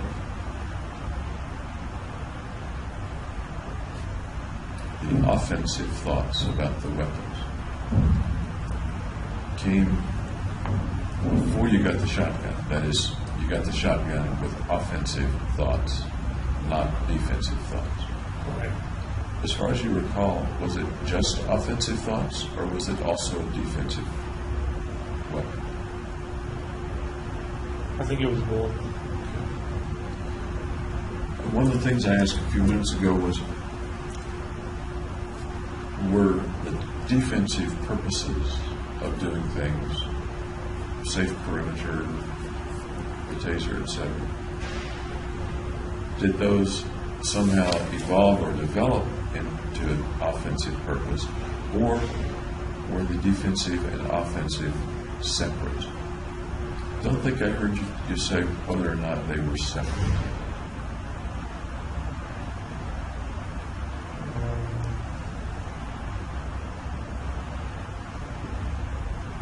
So are you saying the defensive morphed into offensive? I'm saying I'm not sure. Oh, Did it morph along some spectrum, or are they two separate concepts? I think it morphed. Can you tell me what you think happened or how that morphing took place? Well, my planning got more deliberate. What else?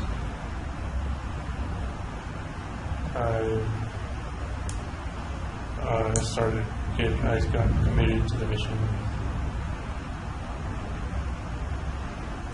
You got committed to the mission. One doesn't get committed to something until the thing exists, that is, until the mission exists. When did the mission come up? When I bought the shotgun.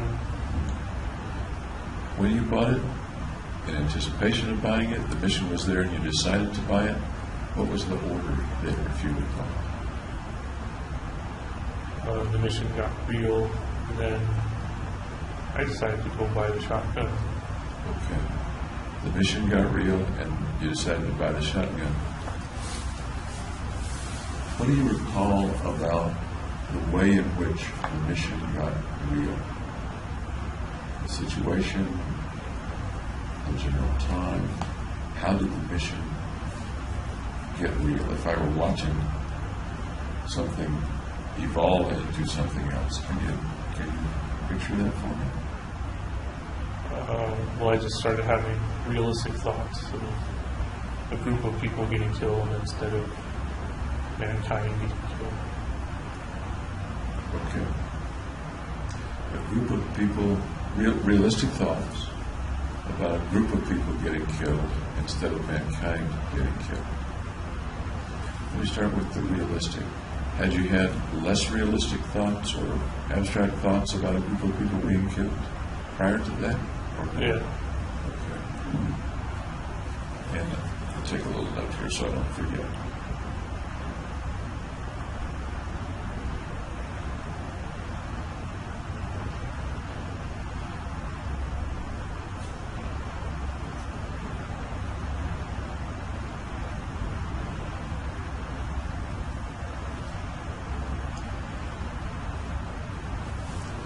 Can you think back to roughly when or how the less realistic thought of a group being killed appeared?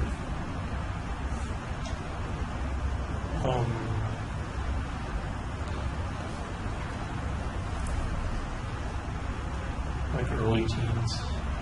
Late teens?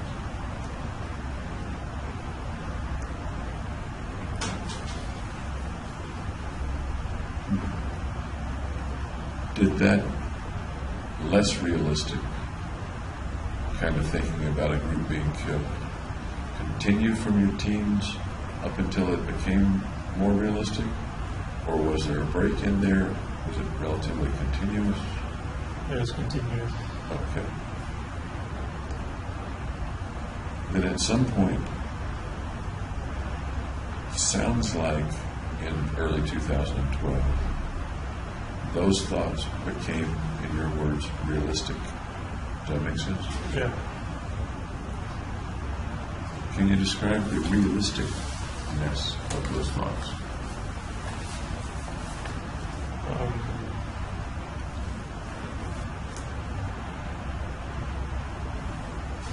Well, it was a small group instead of like for everybody. So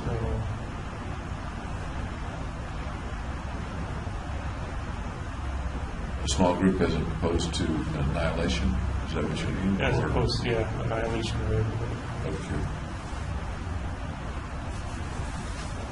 At that time, do you recall picturing what that group might have been like in your mind? Where they were, what they looked like? What was happening to them? No, it was just a crowd. Just a crowd. Any idea where the crowd was? Not at that point, no. What they looked like? What they were doing? No, they were just a crowd. Were they moving around or sitting down? Standing up?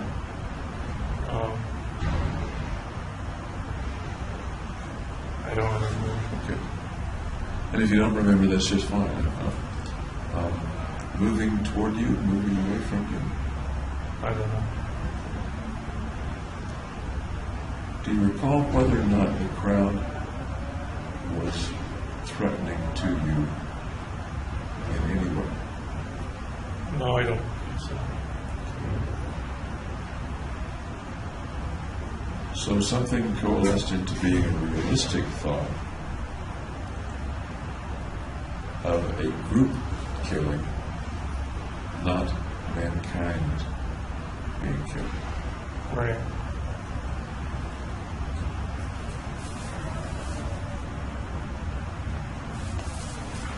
I'm not sure I'm asking this before. Did you ever have relatively concrete thoughts about actually annihilating mankind? No, they were just an abstract thing. Well,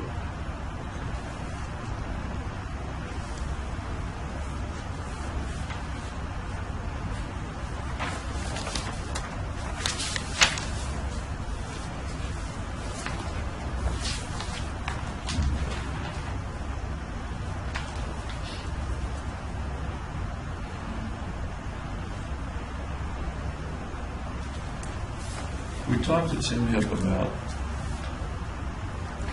the word mission, and that the concept of the mission arose out of you, not from somebody else. yeah, it was internal. Okay. Not from some external voice or thought or suggestion.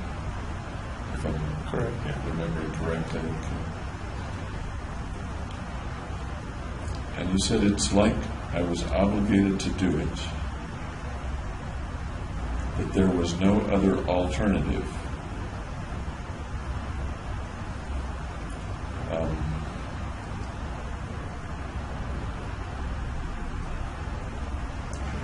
I asked you at the time about the possibility of other alternatives, and I'd like to hear about that again. There was no other alternative. Well, that worked. There was therapy, but it didn't work. That's a pretty dichotomous alternative. Kill lots of people, go to therapy. Is it, what other things might one try? Not necessarily you, but what other things might one consider in order to, well, one of the things you talked about is to deal with the depression, your suicide feelings that you believed you had.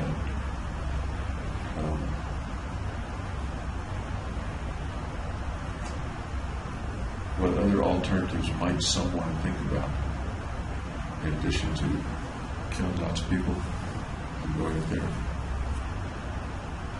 Going to therapy to remove those killing thoughts. What other alternatives might someone consider? Discussing it with friends. Okay. Anything else? No. Does that seem to you a pretty black and white way of viewing it?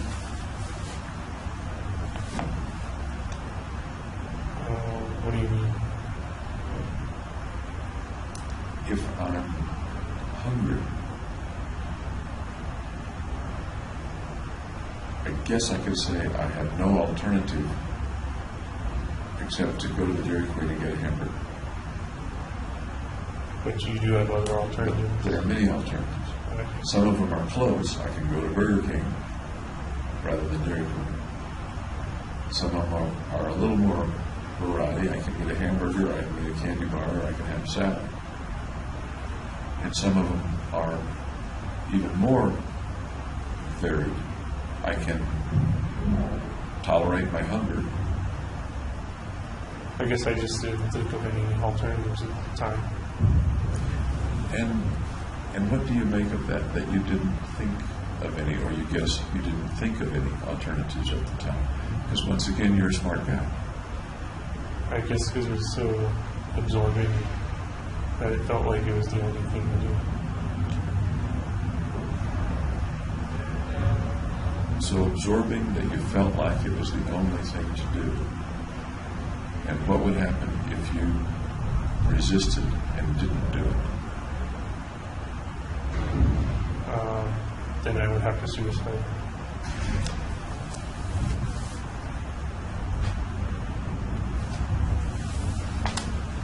You said several times that that's your interpretation now, that you would have had suicide if you resisted. But you've also said several times that you weren't aware consciously that you were suicidal at that time. What time is this? Before the shooting. I think that's inaccurate. I was aware I was suicidal. Can you, and I want to be accurate, so thanks for correcting.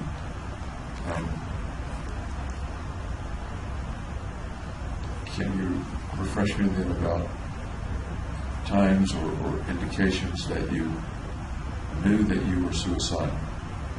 That it wasn't something that you weren't aware of, that you knew that you were in danger of killing yourself? Well, the thing was, I would automatically transfer it to homicidal thoughts. So then I wasn't aware of the suicidal thought. And what I'm asking of you is, can you recall or describe any point at which you were aware of the suicidal thoughts? When I was severely depressed. And about when would that have been?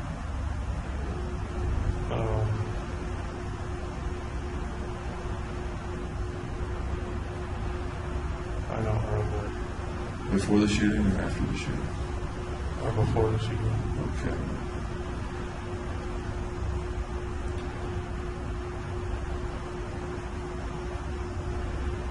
Do you recall ever formulating a plan to kill yourself?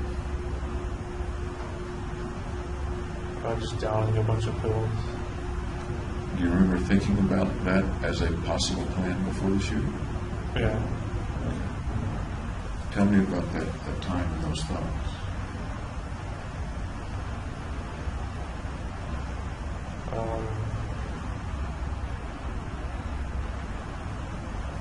don't know. But you just brought it up as if you did know. What's the question? Is it tough for you to follow this particular topic? My timeline's all messed up. Okay. We're not really talking about timeline right now. We're talking about the topic of whether or not you were aware of being suicidal before the killings. I think this is the first time you've ever told me that you had thoughts of taking a bunch of pills. It wasn't serious though.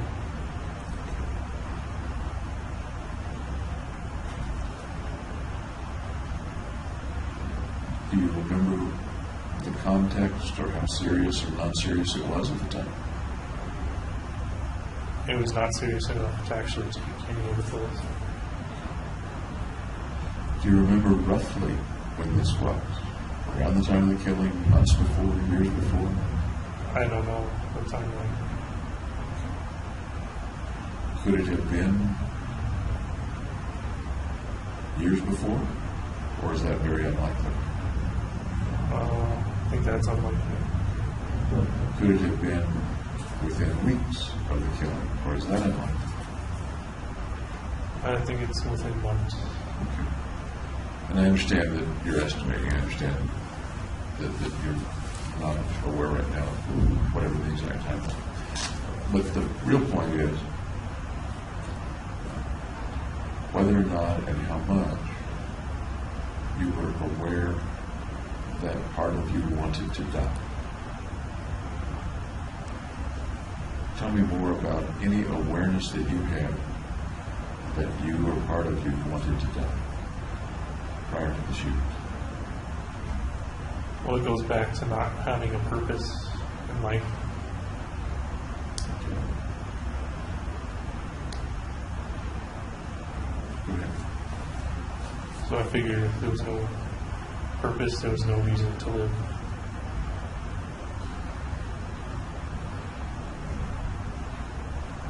It sounds like this is in the last quarter of school. I think Give or so, take. yeah.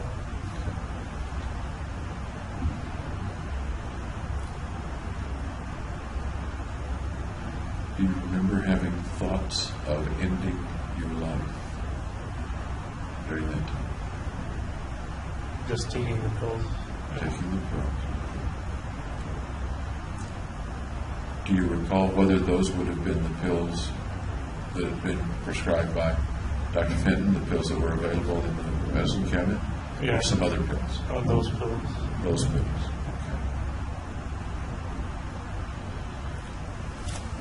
Okay. Any other thoughts about ways to kill yourself or thoughts of killing yourself besides that? No. Do you think some may have been there that you're not recalling or thinking of right now? I don't think so. Okay.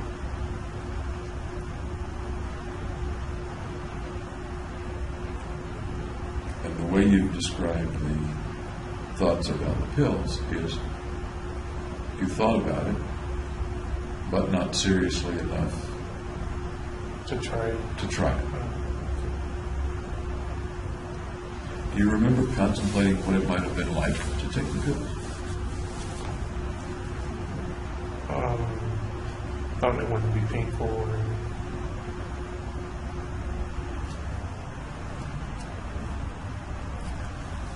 What stopped you? What do you think may have stopped you from giving it a try? the mission itself. The mission itself.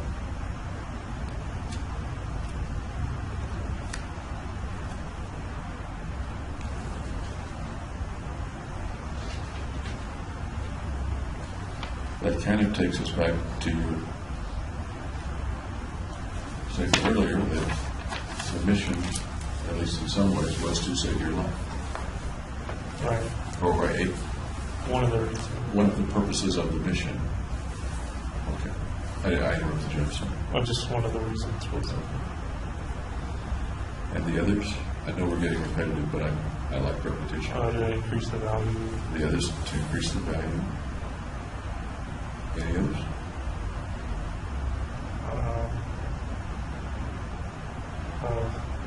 Hatred of mankind. Once again, that's a third one that's kind of sounds like a distant third, but I don't want to put words in your mouth. Yeah, that was very little reason why.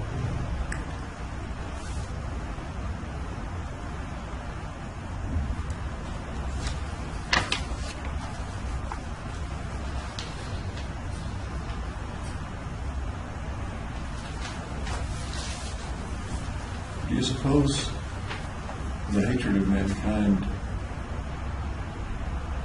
helped you to discount the value of the people that you killed? That is, hating them made it easier to kill them for your purpose? Or hating mankind, rather, made it easier to kill some of them, some of mankind, for the other purposes you had? No, I don't think so. That may have been kind of an obtuse question, but I'm wondering if the hatred offered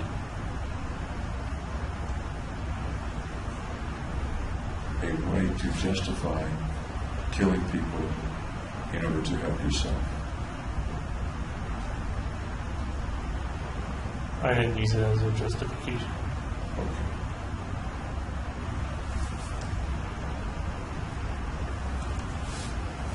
Let's talk a little bit about your friends that had kind of dropped away by June and July particularly of 2012. When we talked a couple of weeks ago, you said that they had been your friends for months and you were sad to see them go. Yeah. At that point, I said that, oh, they didn't really go, you dismissed them. Right.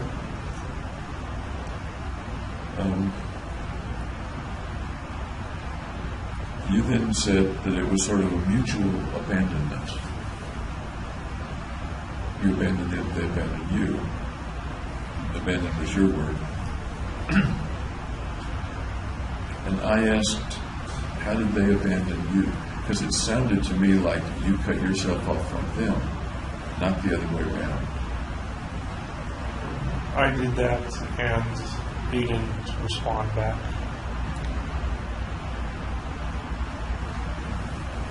Were they supposed to respond back? Or did you hope they would respond back? No.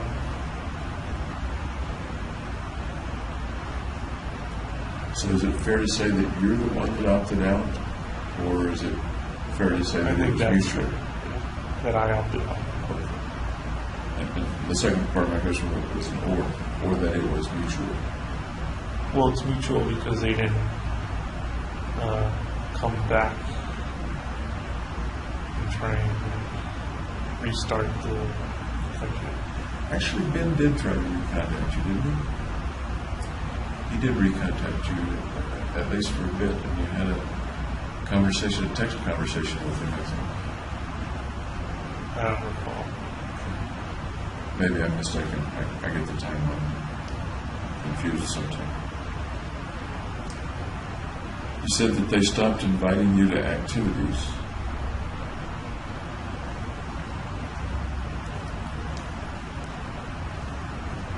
Is it fair to say that that was because you indicated to them that you didn't want to be invited to activities, or is that not fair to say? I think that'd be fair to say. You also mentioned, and we talked briefly about whether or not you're breaking up with Gargi.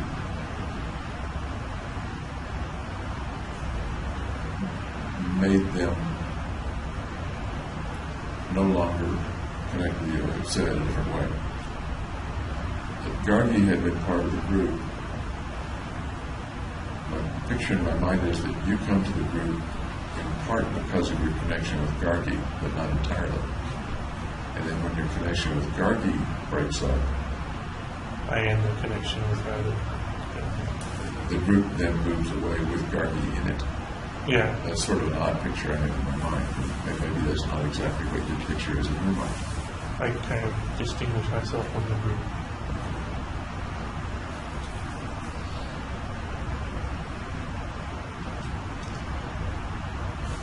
Was being alone more comfortable for you than being with that group? No, I liked being with the group. Then the cutting yourself off from the group was for the purpose of? It would be too painful with being around Gargi again. Okay. Because Gargi would have been part of the group, wouldn't you? Right.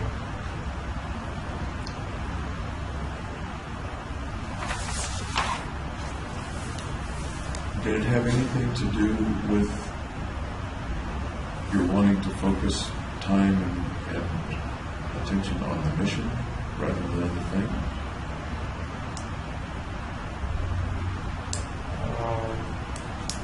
Or could you do that with the group there anyway? I don't think that was a reason for abandoning the group. Okay. After you had lots of weapons,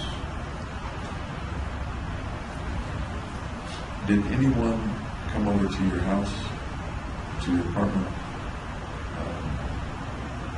who might have noticed all the weapons and things that you bought? No, I was pretty much alone. Now, Mr. Lee, Came over when I had the first handgun and nothing else. okay, so there wasn't a whole lot of armament and material in the apartment when he came over. Is it Lee or is it Yom Pew? Because there's two. It was one young Lee who was my instructor in the third rotation, and then the other guy was neuroscience student. I think it was a student, as I'm remembering, looking at the record. Whoever it was did come to your home and Not showed me, you where Yom. you're going. Okay.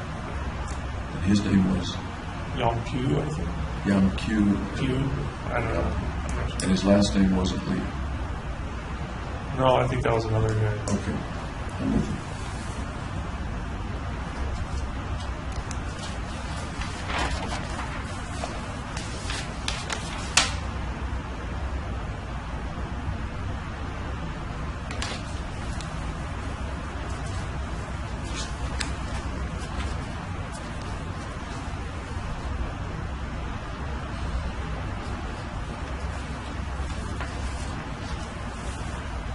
We talked at one point about the mission coming to you. And I asked if you spent much time trying to figure out where the mission might be coming from. You said that it came from within you, but to figure out more about the mission. And your comment was that you just kind of accepted it. You accepted the mission.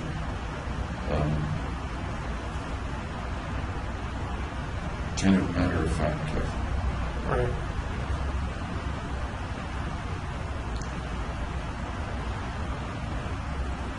You then made the comment that when you accepted it, you didn't think the mission was all that serious. You remember saying that or feeling that? I don't remember it. Early on,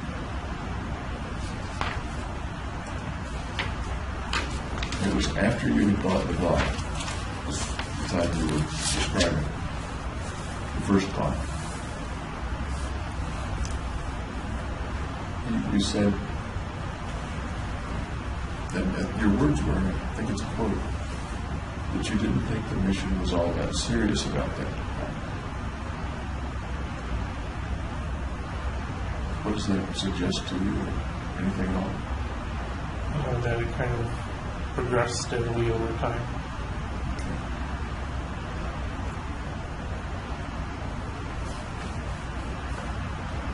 You said fairly soon after that that you didn't think the consequences through.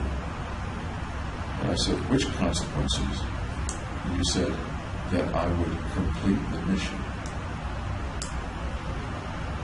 At that early time, do you recall sitting here,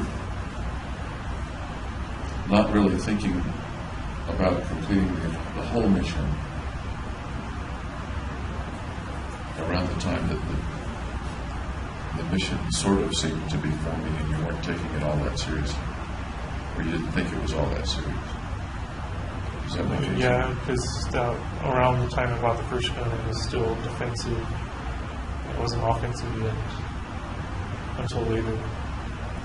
But the first gun was a shotgun. First gun was a handgun. Was it? Okay, beg your pardon. Beg your pardon. The Glock, the first Glock Yeah. was the Glock 22 was a... Okay, the shotgun was the second gun? Yeah. Thanks for clarifying.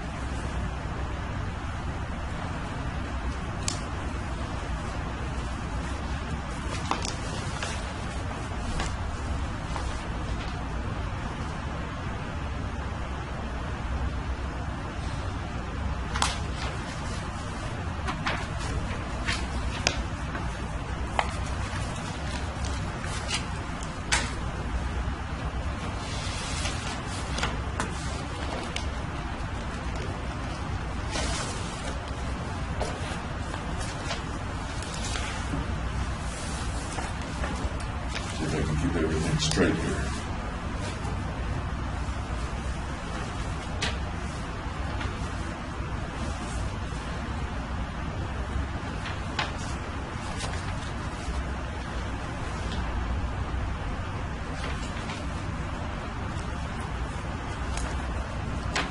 I think you said that you had never fired a gun before you ordered these weapons. Is that right?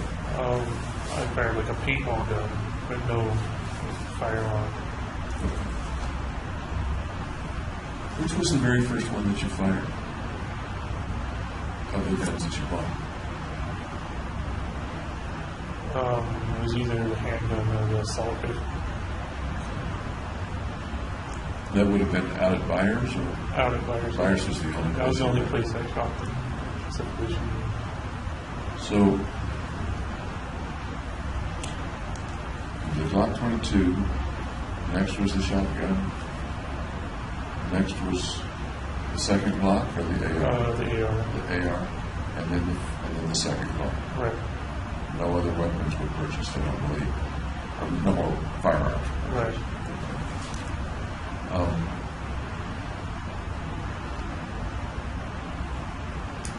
Do you think that you didn't fire any of them until you had the AR? That depends on when the ammunition came in. Because I think I started buying the ammunition after I bought the AR. Okay. Did you purchase any ammunition locally? Like a cartridge or a box of shotgun shells. And I guess what I'm trying to understand is the first time you went to Byers, how many of the weapons did you have? A lot of them, or just a couple? All of them, I can say. All of them. So you had all or nearly all the weapons before you fired any of them. Right.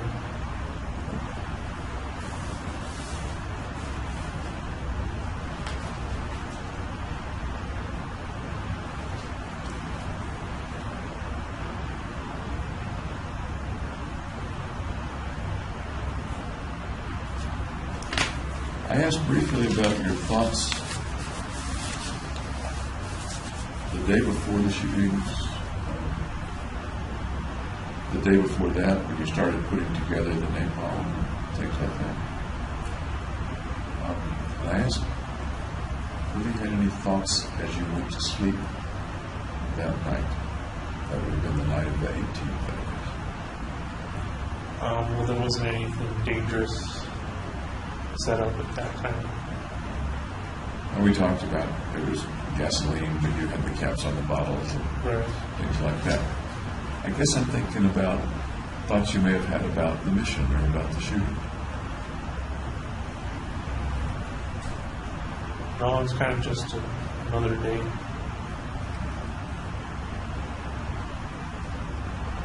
You have lots of regalia around you. And you're not thinking about it or your shooting or the preparation. Just that I was going to have to assemble incendiary devices the next day. In general, around that time, how did you get to sleep? Some people read themselves to sleep. Some people just go to bed and close their eyes. That's what I do. That's what you do? Watch a little TV. Did you have a TV in your bedroom? No. Recall any dreams about it again? No. Have you ever had a lot of vivid dreams? If I wake up during like REM sleep, then I can remember doing. Do you remember any of the dreams that you had prior to the shooting? No. And some people, I don't expect people to remember dreams over years, but some people kind of say, yeah, I typically have a dream about X, Y, Z. Or I remember a dream about ABC. No, I don't have a repetitive dream. Nothing that sticks in your mind? No. How about really bad dreams or nightmares? I don't have any nightmares. Before or since the shooting? Well, when I was like a little kid, I would have nightmares. But not since you were a little kid? Right. Do you remember what the nightmares were about when you were a little kid? Just like ghosts and ghouls and that kind of thing. I remember you talking about the nail monsters. Oh, the nail ghosts. The nail ghosts, that's what it was, the nail ghosts.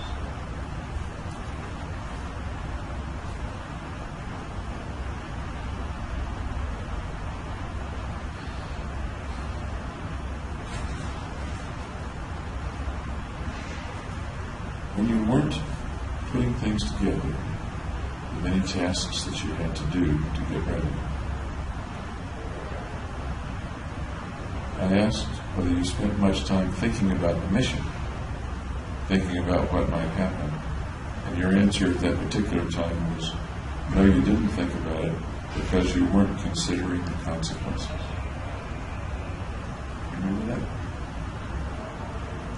Yeah, I remember not considering the consequences. And we talked from time to time about how much you considered the consequences of various crimes.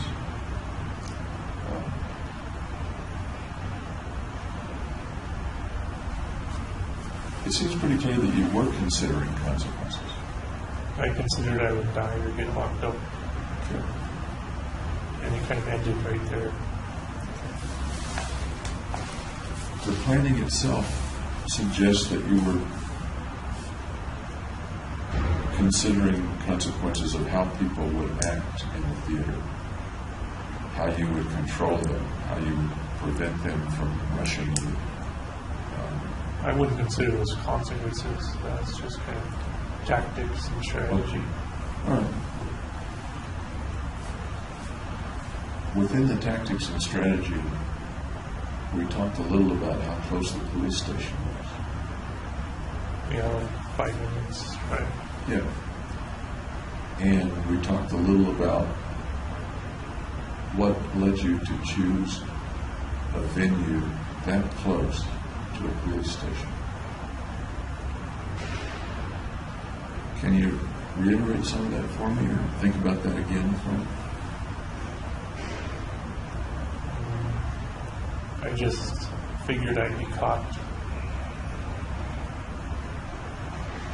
because there was a police presence in that area, but I would still have time to do the mission.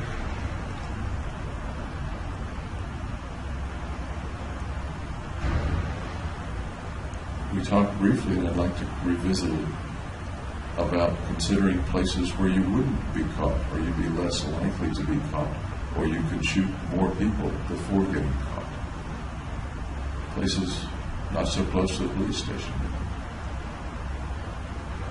Right, part of it was I was comfortable in the movie theater. It's a place I was used to. Okay. Tell me more about that. I haven't heard about that before.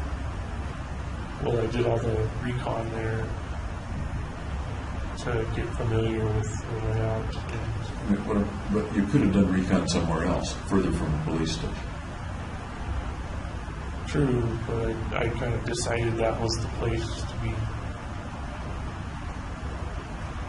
You chose a place near a police station. Why do you suppose you chose a place near a police station?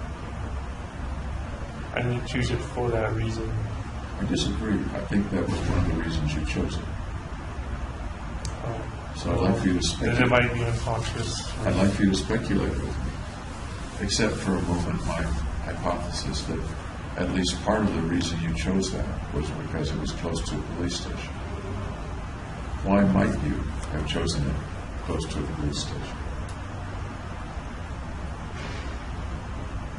I have no idea. Think about it for a minute. Because I wanted to be stopped.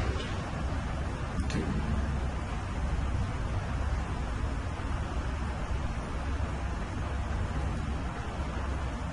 What else? I don't know.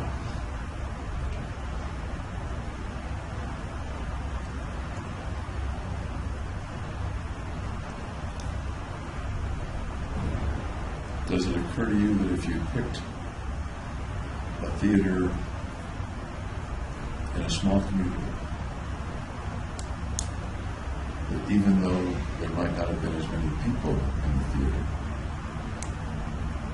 you probably could have killed more before you left or before you were stopped? It's a possibility. Yeah.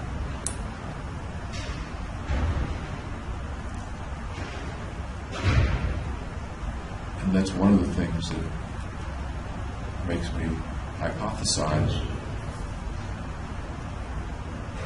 that the choice of the place, even before you cased it, the choice of the place wasn't coincidental.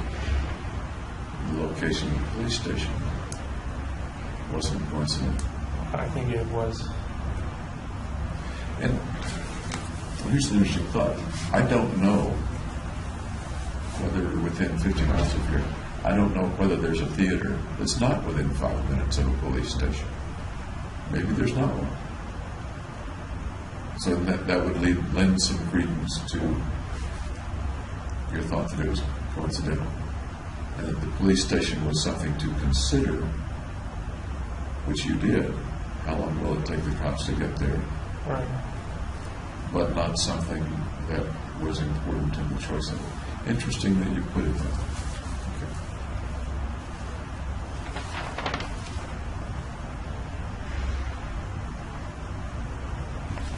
But your comment that you weren't considering the consequences,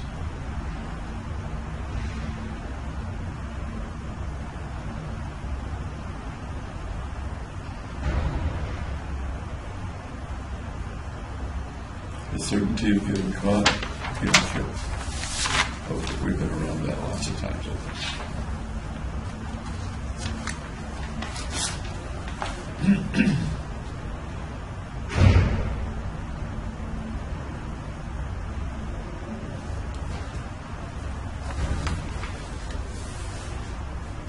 We talked a little bit about your thoughts about the future, about months before the shooting, how you viewed your future.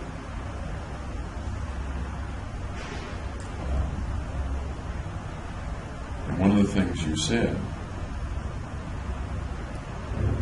was that you sort of left it up to fate to decide your future. You recall that? That sounds about right.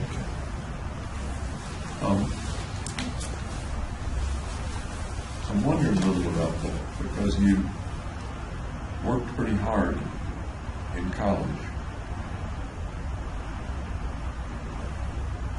which is kind of you shaping your own future.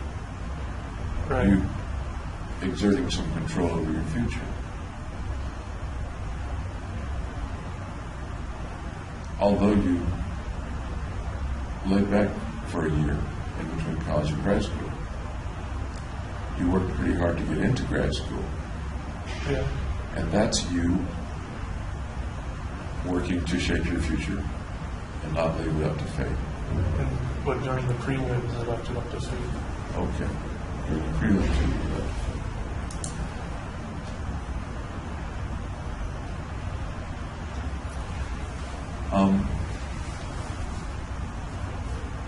A little earlier here, yesterday, the impression you gave was that by the time the prelims came, you weren't going to be a neuroscientist anymore. The mission was set, and the two possible futures were prison or death. The prelims, you didn't bother to study, not because you were leaving it up to fate, but because if I pass, I pass. If I don't pass, I don't pass. Not worth putting effort into, because the future is already set. Am I recounting what you conveyed yesterday? Yeah, that sounds right. Kind of accurately.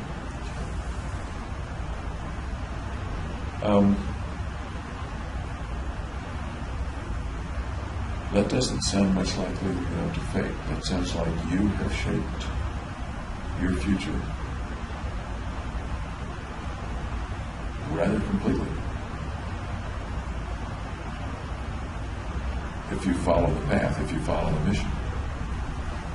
I guess what I meant was I was leaving the prelims up to fate and not what was coming after. Okay.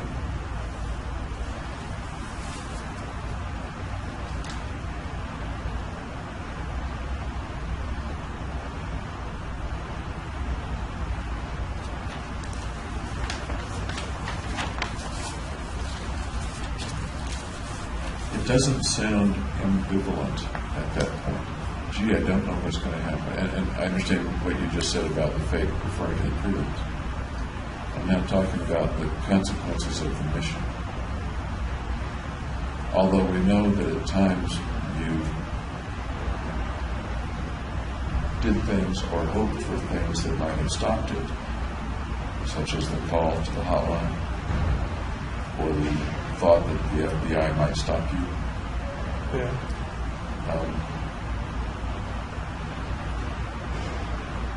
There really wasn't much ambivalence in your future. It was either you were either going to die or you were going to be arrested. Is that? Or get stopped, which was unlikely. Yes. And once again, that my impression is that's the way you were thinking at that time, not just today, but at that time. Yeah. Or at least that's the way things were, and you had set them up that way. You had created that. You had created those paths. Yeah.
Revisiting just for a second the hating people part of possible motivations for the shooting.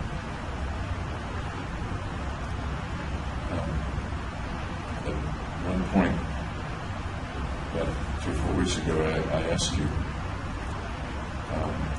what did the shootings have to do, if anything, with hating people? And you said, just that they make me anxious. And because they make me anxious, I hate them. You remember that concept? Yeah. Okay.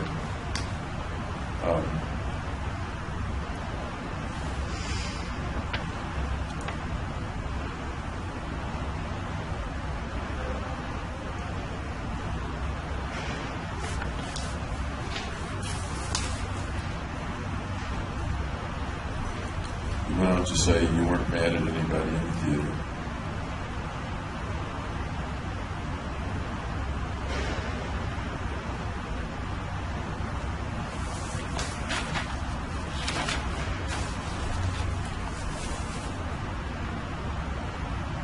Let's go back to the word evil, because it comes up in some of the thoughts and writings.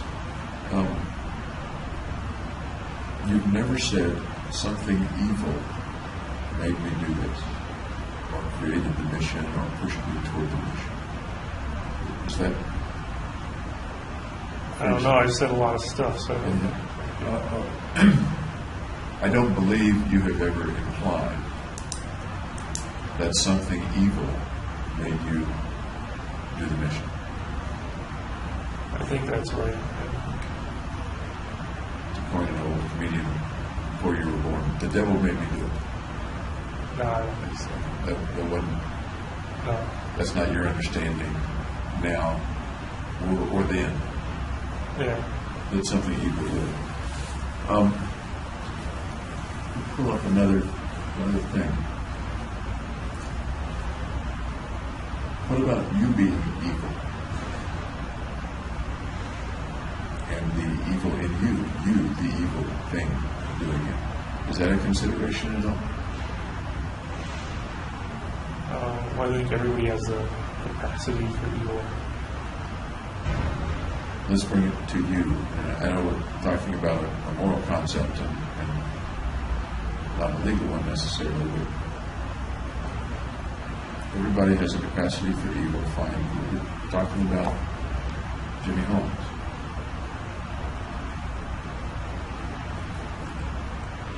And I'm wondering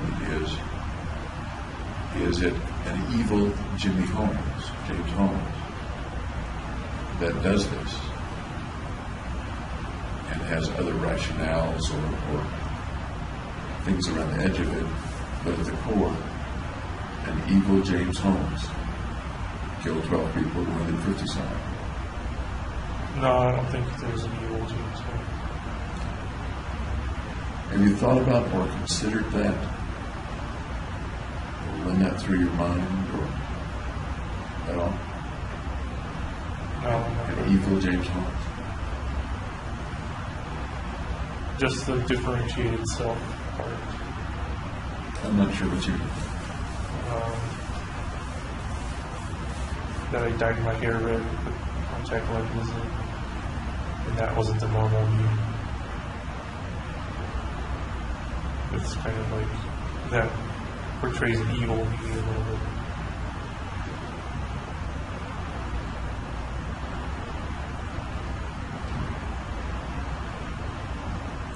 That, your words are, that portrays an evil me a little bit. Can you continue that thought and talk a little bit about it?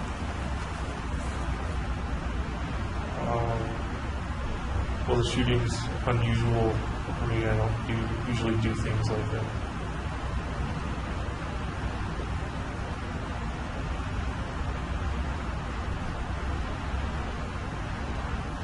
An evil you came out? How about that? It's kind of out of character for me.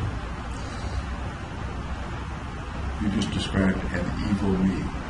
I don't Right. know whether you were contemplating that or whether you meant everybody has an evil me inside them, or can you clarify that?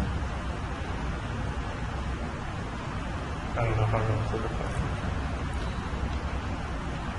Have you ever thought about the possibility or contemplated that an evil part of James Holmes did that uncharacteristic act? it. It sounds possible. Yeah. Can you expand on that possibility, or how possible, or in what way it sounds possible? What's going through your mind as you think about it a little bit?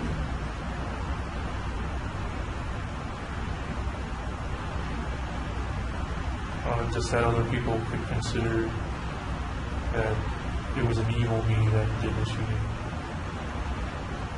I think it's fair to say other people could consider that. I'm more interested in what Jimmy Holmes considers. I don't think there's a separate evil me.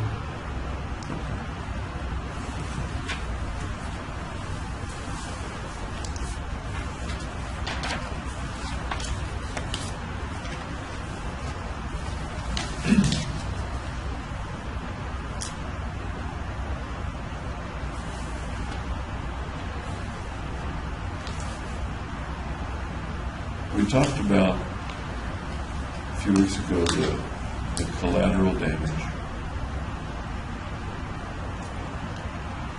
That is the people who were wounded, etc. And as you planned, the realistic, very high probability that people would get injured rather than killed. killed is one thing, it accrues things to you, helps with the depression, helps with your value. The wounded folks, or the folks who suffer other kinds of damage, you said as you were planning, I didn't figure the collateral damage had anything to do with me as you were planning. Does that make sense to you, Paul?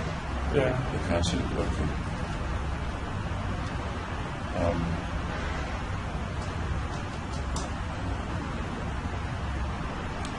You have not said at all to me that you got any particular pleasure from the killings. Oh, Right? that's right. That's right. Okay. One of the things you've said is that at some point you said, or you felt, it's done. I'm done. After the killings. Yeah. So I'm done. You walked out, or you were by your car, and I'm done.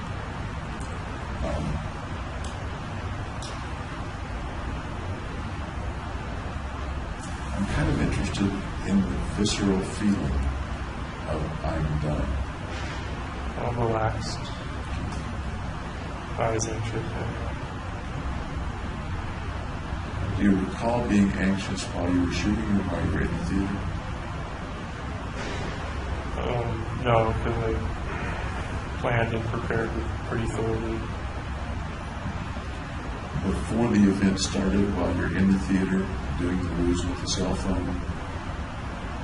That was like one time I was anxious when I had to walk out the emergency exit. Put the little metal piece so it doesn't close over.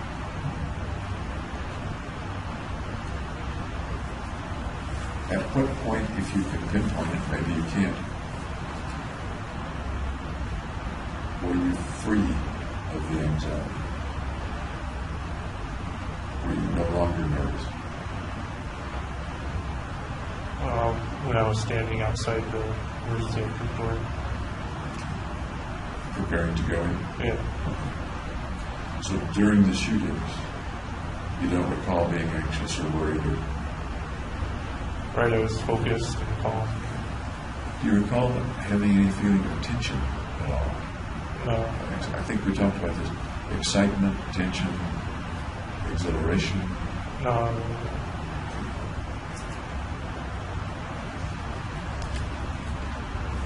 Even a feeling of relief while you were doing it, while you were shooting. Not while I was doing it, afterwards.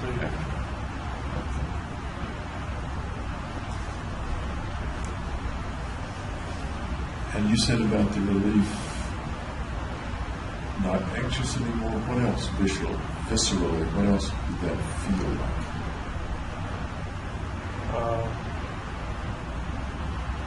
That my muscles were loose. It was kind of like a loose feeling.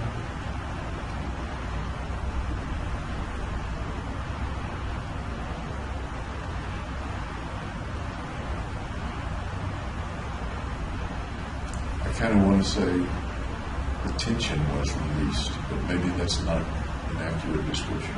Does that resonate with what you're saying?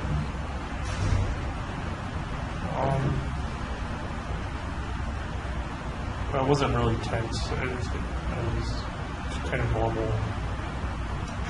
And then got even more loose, less. One of the places my mind is going, and we talked about this briefly at the hospital, when obsessive compulsive people have a compulsion to do something, there's a kind of tension until they do it, and once they do it, the tension is released, at least for a time. Yeah. It may be for seconds or minutes or hours. That was one of the places my mind was going with the relief when it was done. Is that more Reed's mind and not Holmes' mind, or is it resonating with you? I don't think any tension came back afterwards. I'm talking about a release of tension. as might happen when a compulsive person does his compulsion, washes his hands, or checks the door or something. That might have happened. It sounds like it's not resonating a great deal with you, though, and I don't want to put my... No, I didn't feel that way too much. Okay, thank you.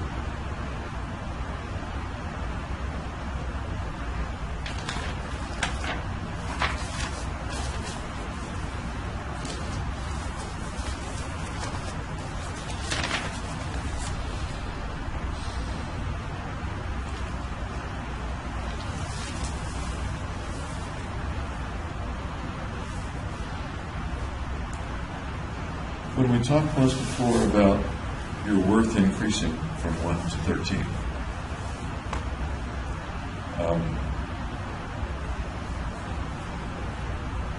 I asked you, in what way are you enhanced? You said, I'm worth 13, whereas a normal person's worth is 1.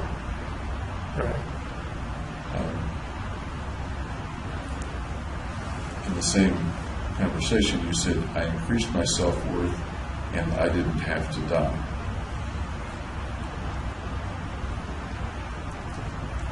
Then I said, do you feel that value 12 times more than you had before?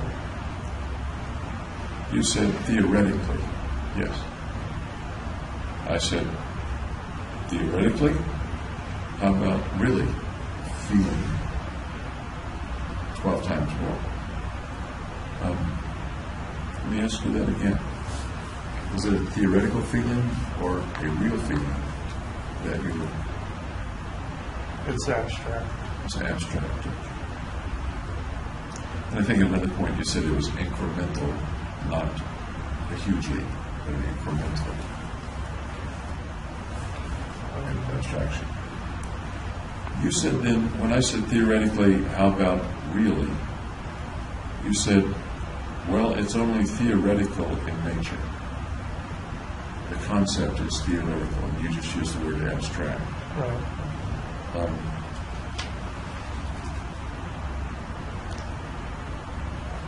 And my note here is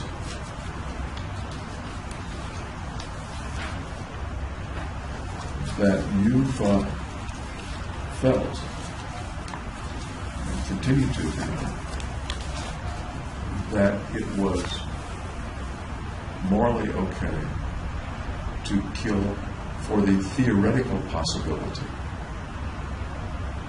not a for sure thing or not a real thing, but for the abstract possibility, to use your word just now, of feeling a bit better. Are you saying it should have been really instead? Well, not that it should have been, because I guess it is what it is.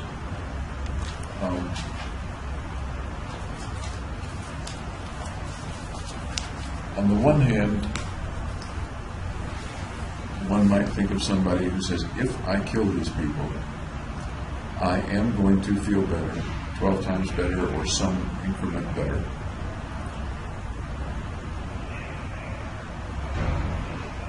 And that would be one reason for killing them. That would have one, let me say, way of looking at it morally. It seems to me different to think of it as, if I kill them, then in some abstract, theoretical way, I believe I'll feel better.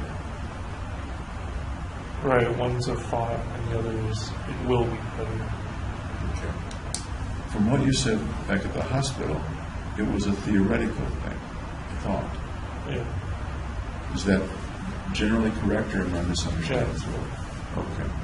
A theoretical thing, a thought, an abstraction. Right. Let me ask you again today, are there ways that you really feel better or believe you're better, or does it remain an abstraction, a theoretical matter? It's still a thought, yeah, that's right. Oh, thank you.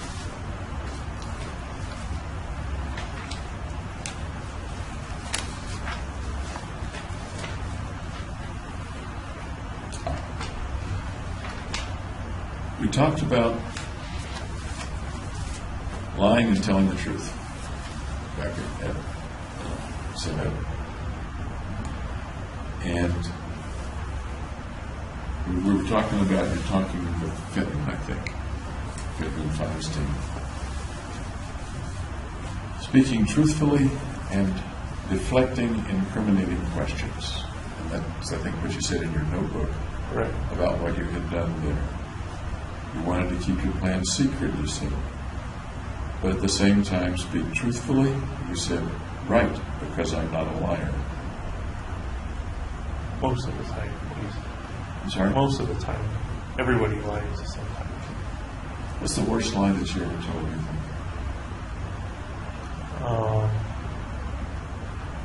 The most lie. Probably the lie of omission of not saying I was going to go shoot people. You just said the lie of omission. Is a lie of omission? I just don't consider it a true lie, but it's kind of in that lying category. Okay. And that's exactly where I was going. I wanted to talk about that a little more. And indeed, you said, I asked you about lying by omission, and you said, I don't consider that a true lie. Okay, so it's quite consistent with what I said earlier.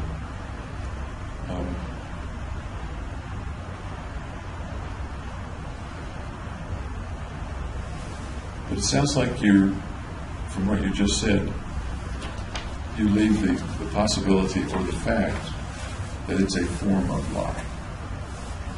Right, it's even got lie in the... Leaving out something important. And indeed, it's when I said, what's your biggest lie, you picked a, quote, lie of omission. Right.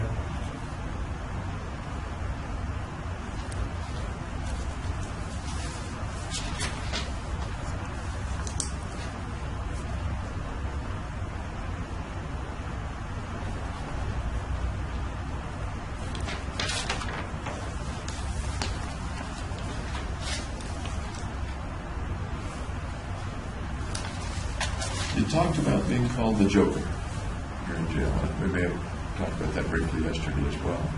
Yeah.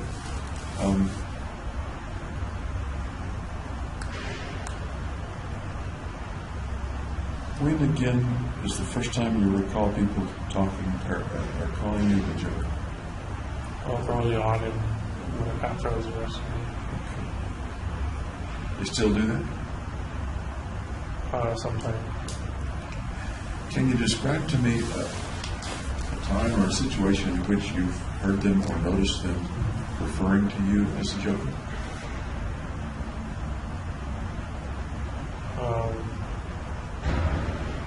No, not really. Has there been a time when you actually did hear them say that, or do you kind of assume that's what they're calling you? No, I've actually heard it too.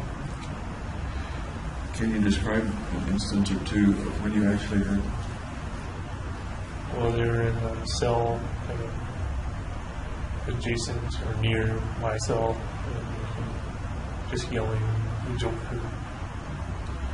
Were you pretty sure they were referring to you? Yeah, because they said, like, James the Joker.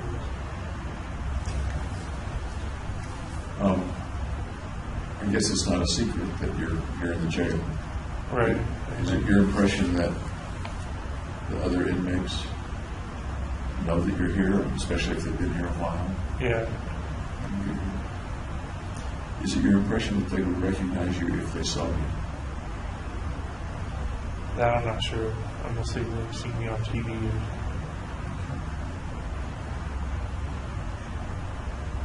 You look a little different than the way you looked on TV. Right, I've got a beard, because the shavers don't work here. And the hair is growing back. The hair is different color. Yep. Do you ever call yourself the Joker? Refer to yourself as the Joker? No, Even in private thoughts or private fantasies?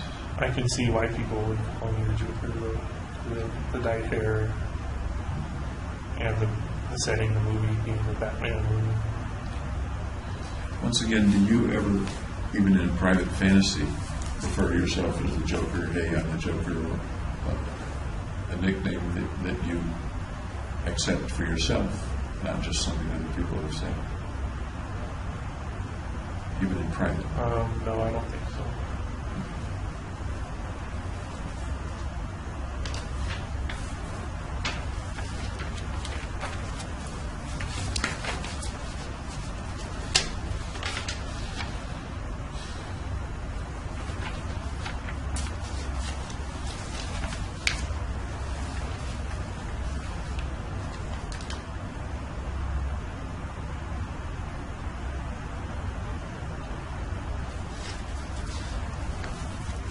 Well, I ask you what Dr. Fenton or Dr. Feinstein might tell me when I talk with them, and I've talked with them. One of the things you said you thought they would tell me is that they took you very seriously, and that they had even called the beta threat response team or something like that. I learned about that through my lawyers.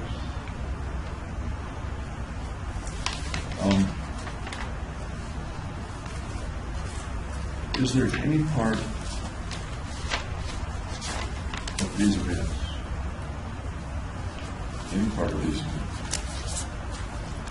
that has to do with James Holmes being taken seriously? I don't think so. No. I think people took me seriously. Before the event? In therapy.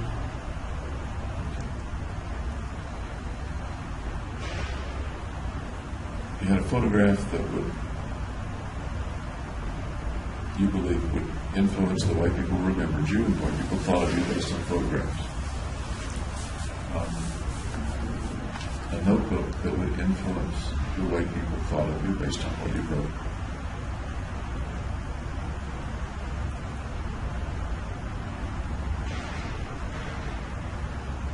I'm wondering about whether part of this, not all of it, has to do with a guy who wants people to take him seriously. No, I felt I was taken seriously before the shooting. In what ways? And I was a serious student.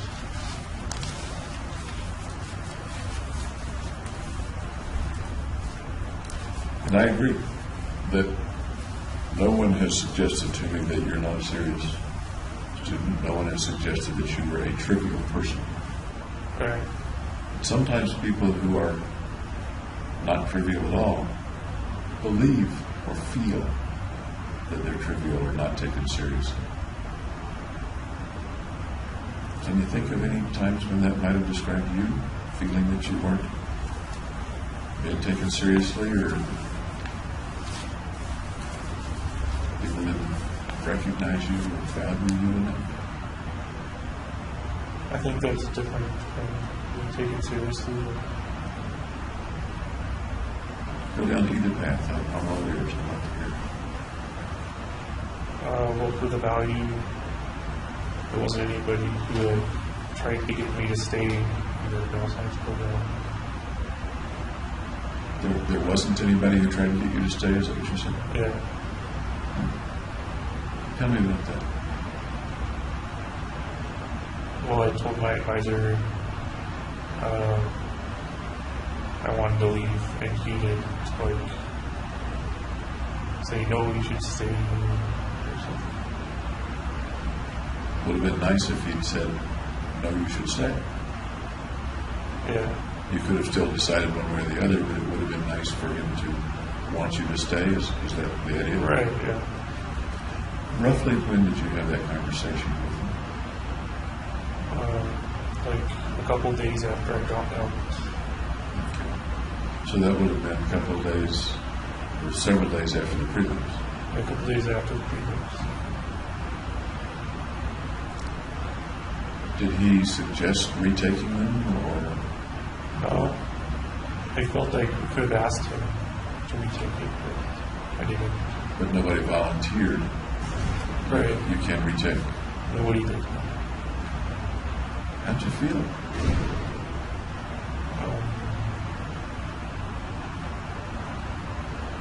I guess undervalued.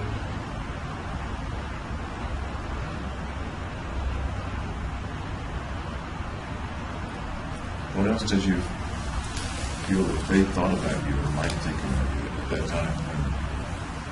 When he's saying that, or maybe other people are not valuing you?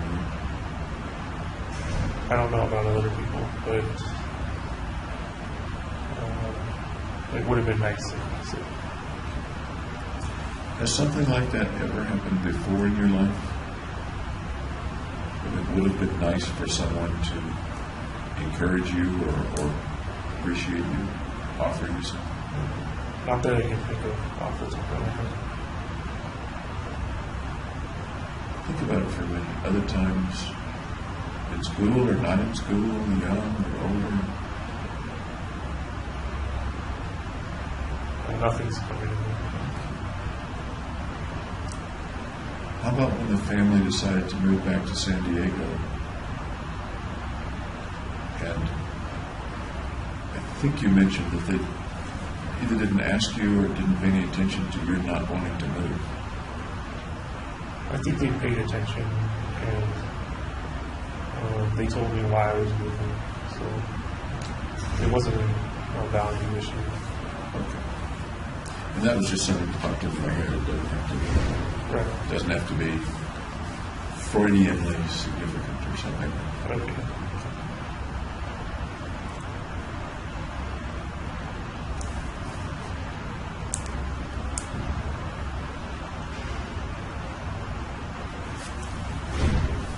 So that was one path, the being valued.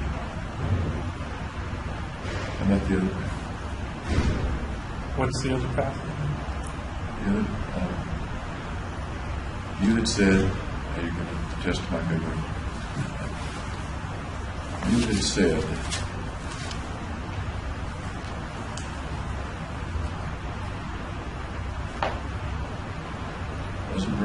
wasn't being remembered, was slightly different from being valued. Taken seriously. Taken Yes. seriously. That's what it was.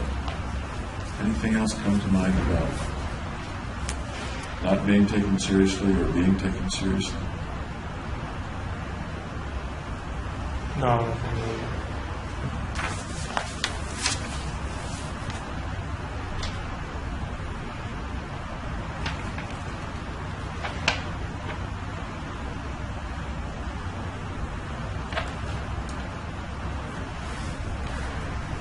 Before the shootings occurred, before you went back into the theater to begin the shooting, that was a point at which you thought the FBI would then come and arrest you, right? Right, because it was in the act. In the act of. I'm not sure I ever asked you how likely you thought that was at the time. I don't think I analyzed it like that. Can you think now about the way you felt then, and it may be difficult to put yourself back then? Did you think it was, they're going to be here any time, and you were surprised they didn't stop you? Or it was a fleeting thought of, maybe they'll stop me? Or what were the chances, I guess, I'm asking? I believed they could stop me, but I didn't think it was probable. Where along the probability line you didn't think it was probable? Maybe like 20% chance they would stop me. Were you surprised that they didn't stop you? A little bit, yeah. At what point, if you remember, did you say to yourself, I guess they're not going to stop me? Before I went in the door, I was back in again. And I think you said something like, at that point, it's really going to happen. Yeah. Or you may have said that, and maybe you thought it twice, after the call to the hotline was not answered. or was cut off or something like that? Sometime in that getting out of the car period. And those all happened within a minute or two of each other, is that Yeah, right? they're very close together.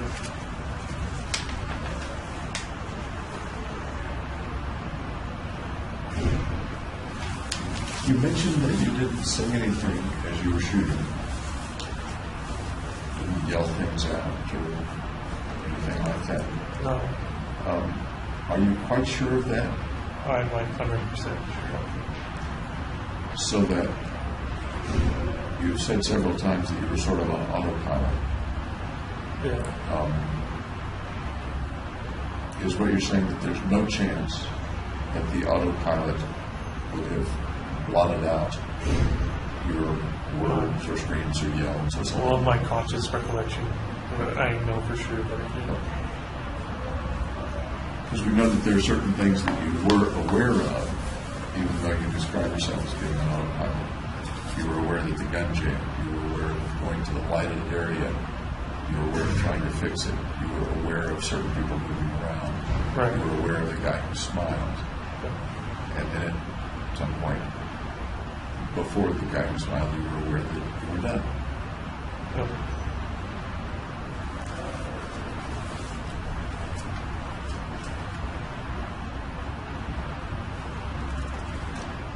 I've always been a little curious about the scratches you say were in the gas mask that were interfering with seeing things.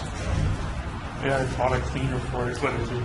I'm sorry? I bought a cleaner, a lens cleaner, but it didn't work.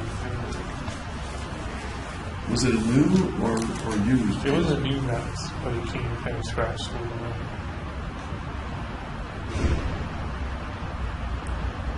Scratches that are up close to the eye don't generally interfere with seeing things far away. Let me give you an example. Because you're a guy that has worn glasses, and I'm a guy that wears glasses. Yeah. Okay. When your glasses are a little dirty, somebody else may say, "Oh, your glasses are dirty," but you can still see pretty darn well through I the could glasses. still see with the gas mask on, Okay. but because it was darker inside than outside, it was hard to focus. And Okay.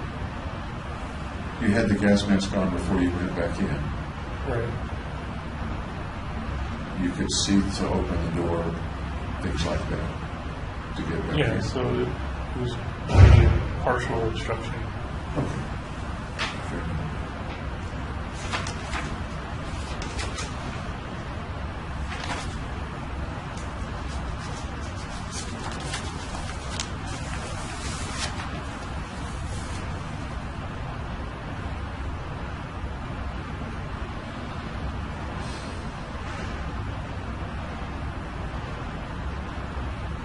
Let me come back for just a minute to the way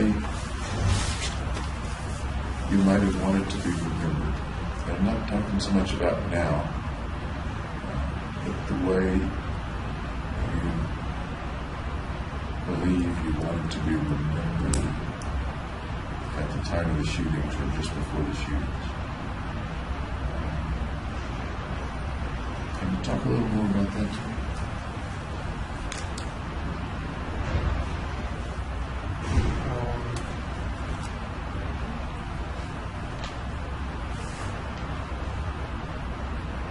I just wanted to be remembered visually by my picture. Which picture?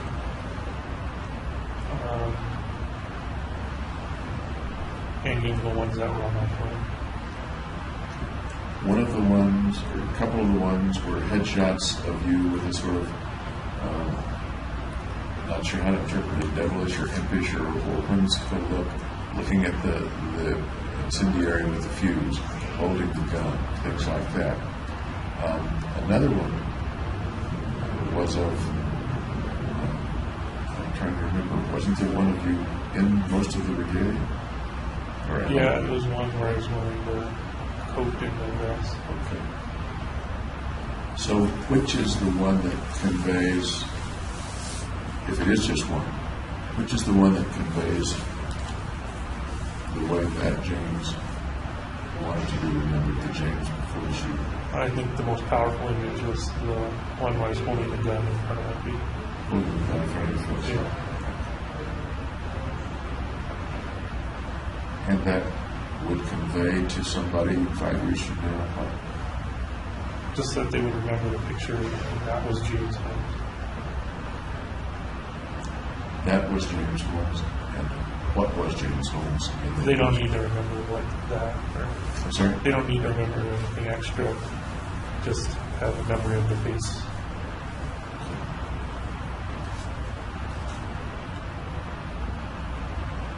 I'm not sure I understand. They don't need to remember anything extra.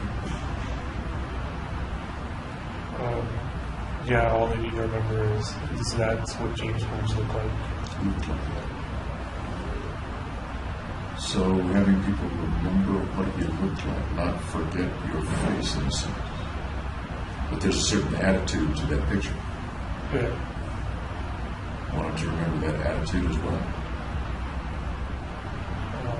They don't have to. But I mean, that was the one you picked of the various pictures that had slightly different attitudes. All of them had some of the equipment in them. I guess if they want to remember the attitude with it, they can.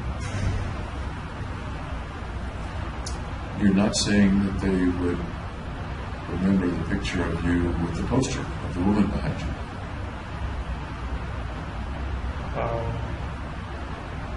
I don't think that was as powerful an image as the other one I'm talking about. Powerful. You're not saying they would remember the picture of you on the hike. Right. Because It's not as strong an image. It's not something memorable. that's something It's not something as memorable as the one you think of. as venerable. Oh, memorable. Memorable, okay. And that's a strong guy in the picture. Are you a pretty strong guy? Average. At the time that you took the pictures, did you believe you were a pretty strong guy? Yeah, I think so.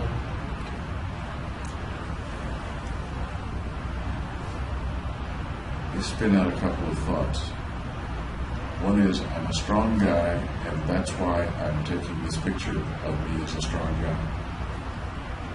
That I want people to remember me as a strong guy.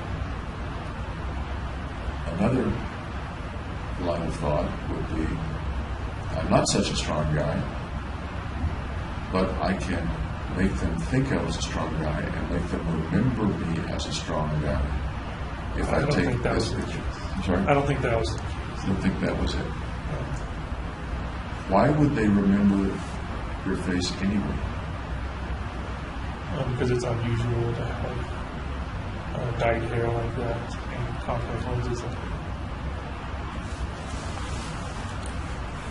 you're more likely to remember something unusual than something mundane. The elephant in the room, of course, is the shooting as the thing that they will remember and attach the picture to the shooting. Right. So at least they have some memory of who I am. Because I can't particularly think of a picture of a guy holding a gun 5 years ago unless I attach it to some other event To make it make sense. makes me remember. Okay.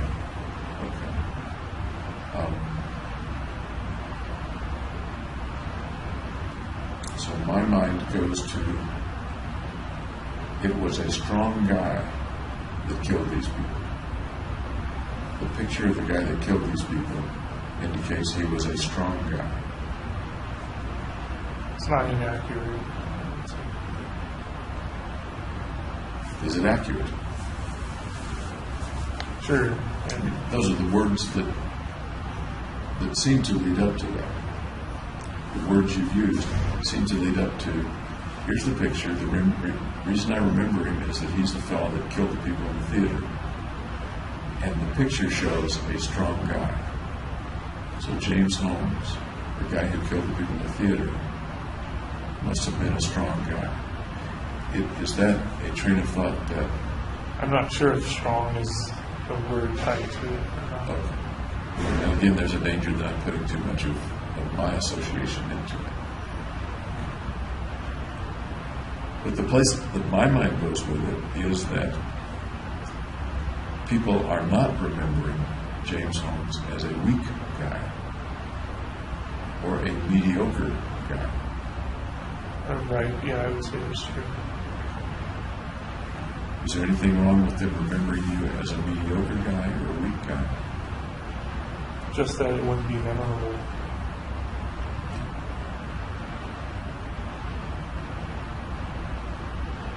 Okay.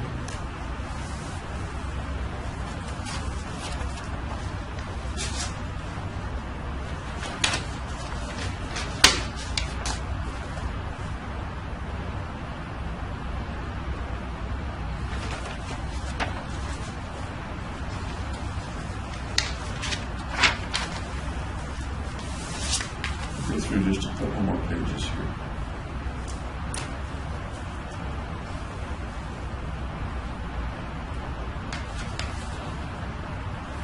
I asked you what it felt like to be arrested. The officers coming out and you surrendering. Everything kind of went as expected. You had a tough time getting to the feelings associated with being arrested. You talked about the process, but not the feelings associated with being arrested. I don't think there were any strong feelings. Do you remember any particular strong feeling during that process? Any particular feeling, visceral or mental or emotional? Just when I got out of the elevator in the police station, there said child homicide section. And we talked a bit about that and were you surprised that a child had been killed? Yeah. I didn't think there were going to be any children there.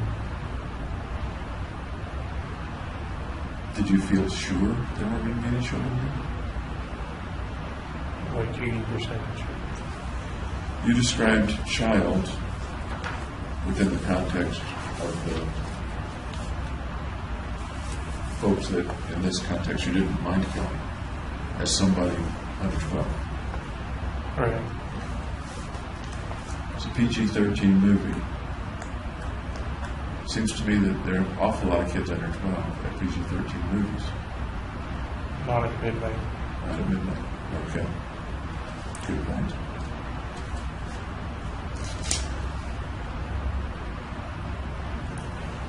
And we talked about, even had there been no children, the fact that the people who were killed were likely, some of them, to be parents of children. Right, I never considered that until you brought it up. Wasn't a consideration. That was not relevant or not considered or an indifferent factor. Okay, yeah. Okay.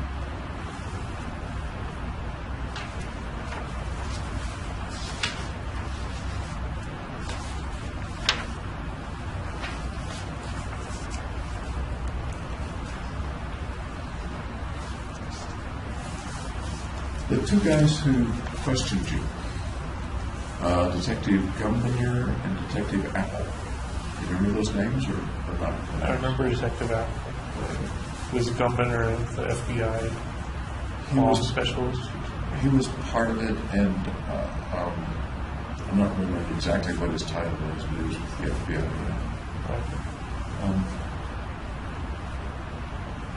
What did you think of the way that they talked with you or interrogated you? It was pretty standard. It was kind of conversational.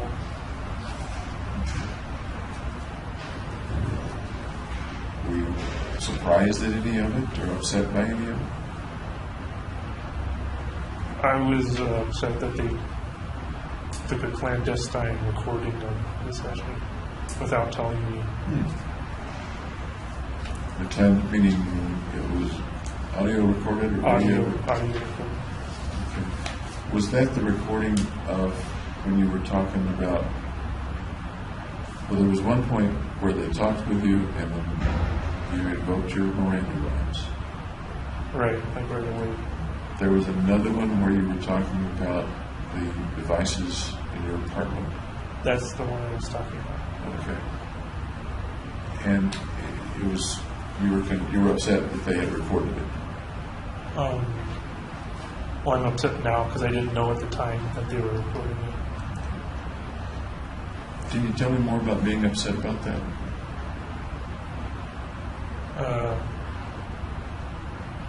Just that I was helping them out and they were not looking in my best interest. They were doing it for their own personal reason. Okay. When they were interrogating you about the event, about the shooting, would you have expected that to be recorded? Yes, they had and video recorded too. Okay. What do you remember about their style of interviewing you or interrogating you? They would just ask me questions and I would answer them. Were they pretty smart about it or dumb about it or?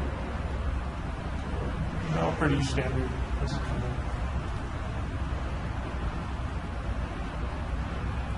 Do you think that their interview of you or interrogation of you was effective?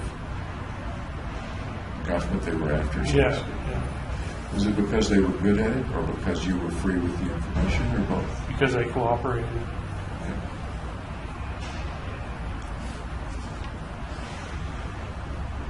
You talked a little bit about you going to court.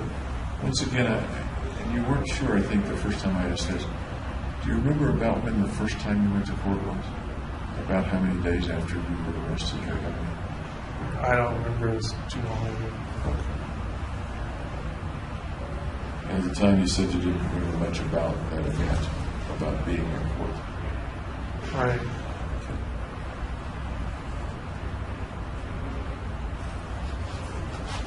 We talked about Dr. Woodcock seeing you.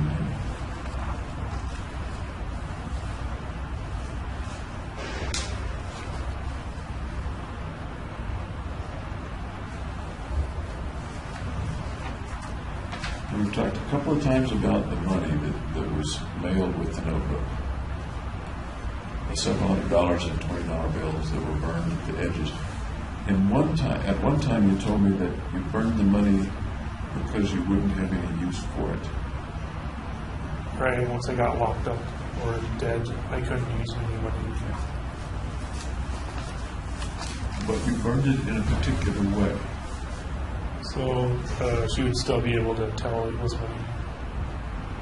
And the communication to her was what with the money?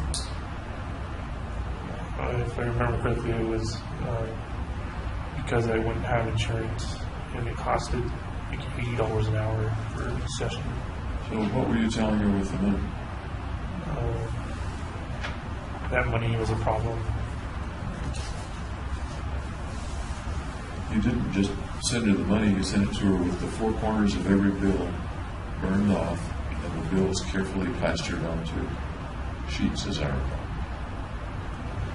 No, actually, I just put it all in the back of the notebook. I think they might have done that in the sheets later. Okay, so you didn't take them down to sheets or glue them to sheets. No, they were just loosely leafed. Okay, thank you for clarifying that, because I wasn't sure about that. What did the burning the edges mean, if anything, as part of the communication to Dr. Finn?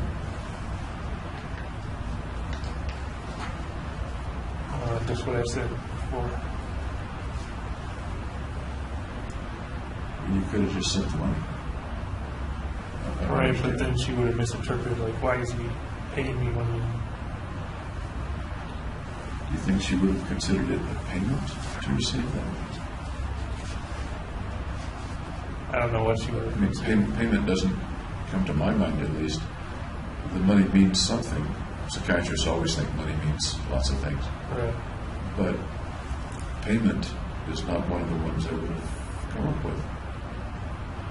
You burned the edges and sent her several $100s.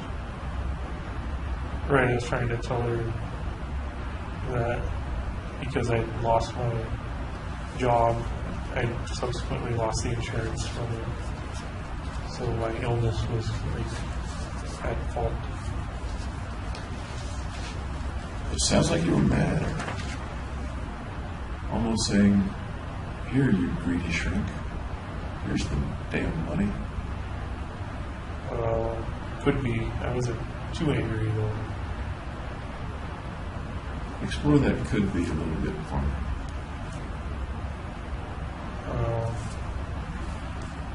Well, it is kind of a mean thing to do to send her a notebook of all the information she didn't collect and burn money, which is the reason why.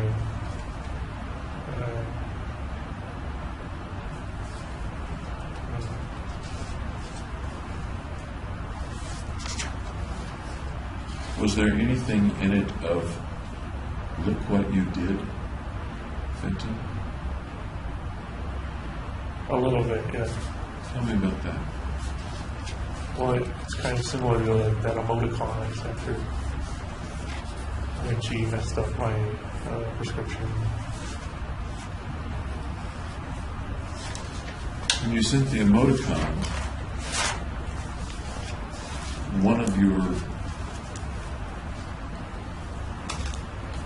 impressions or one of your thoughts was that it might have frightened her. Yeah, she misinterpreted it as me hitting her instead of it being a blow with a face that she couldn't remember my name or anything. I'd suggest to you the possibility that at least part of the emoticon was an angry thing. And it wasn't her it wouldn't be her misinterpreting, because part of the emoticon really had at least some irritation to it, because she inconvenienced you and she misunderstood you and didn't, this is just Reed talking, didn't value you enough to get the right name on the damn prescription.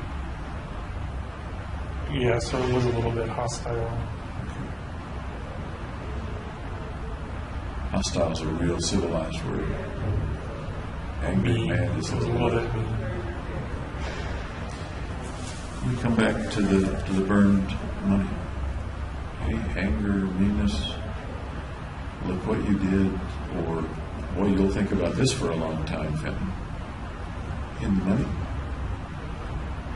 Yeah, I think it's valueless. Can you talk to me about that emotion at the time?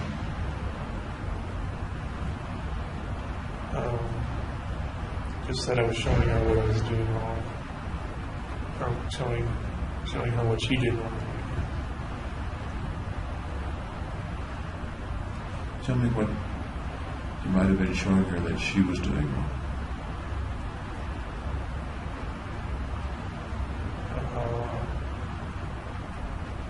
Well, because of my illness, I could no longer go to the sessions because it was expensive. Is that a truly good reason that you didn't go to the sessions, or is that not much of the reason that you didn't continue the sessions? Well, the main reason was I was set on the mission. Kind of had an excuse to get out. An excuse to get out of the sessions? Yeah. Because you actually knew at the time that there were a lot of ways that you could have continued the sessions, and they had offered. Unlike the school, they had offered ways to continue the sessions. Is that accurate? Yeah, for the summer.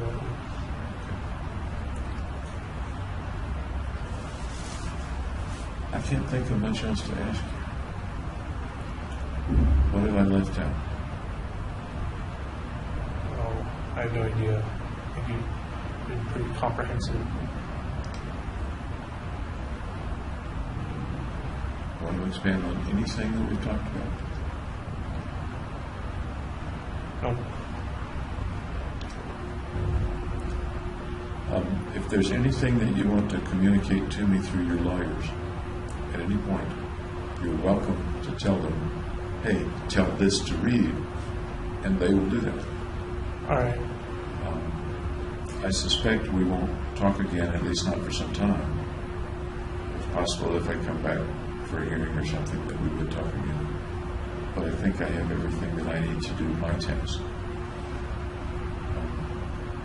Once again, I'll wish you what I wish everybody I see, and I hope whatever happens is fair.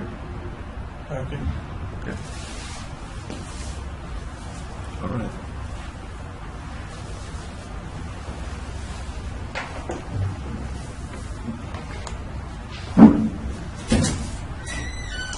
We're done, thank you.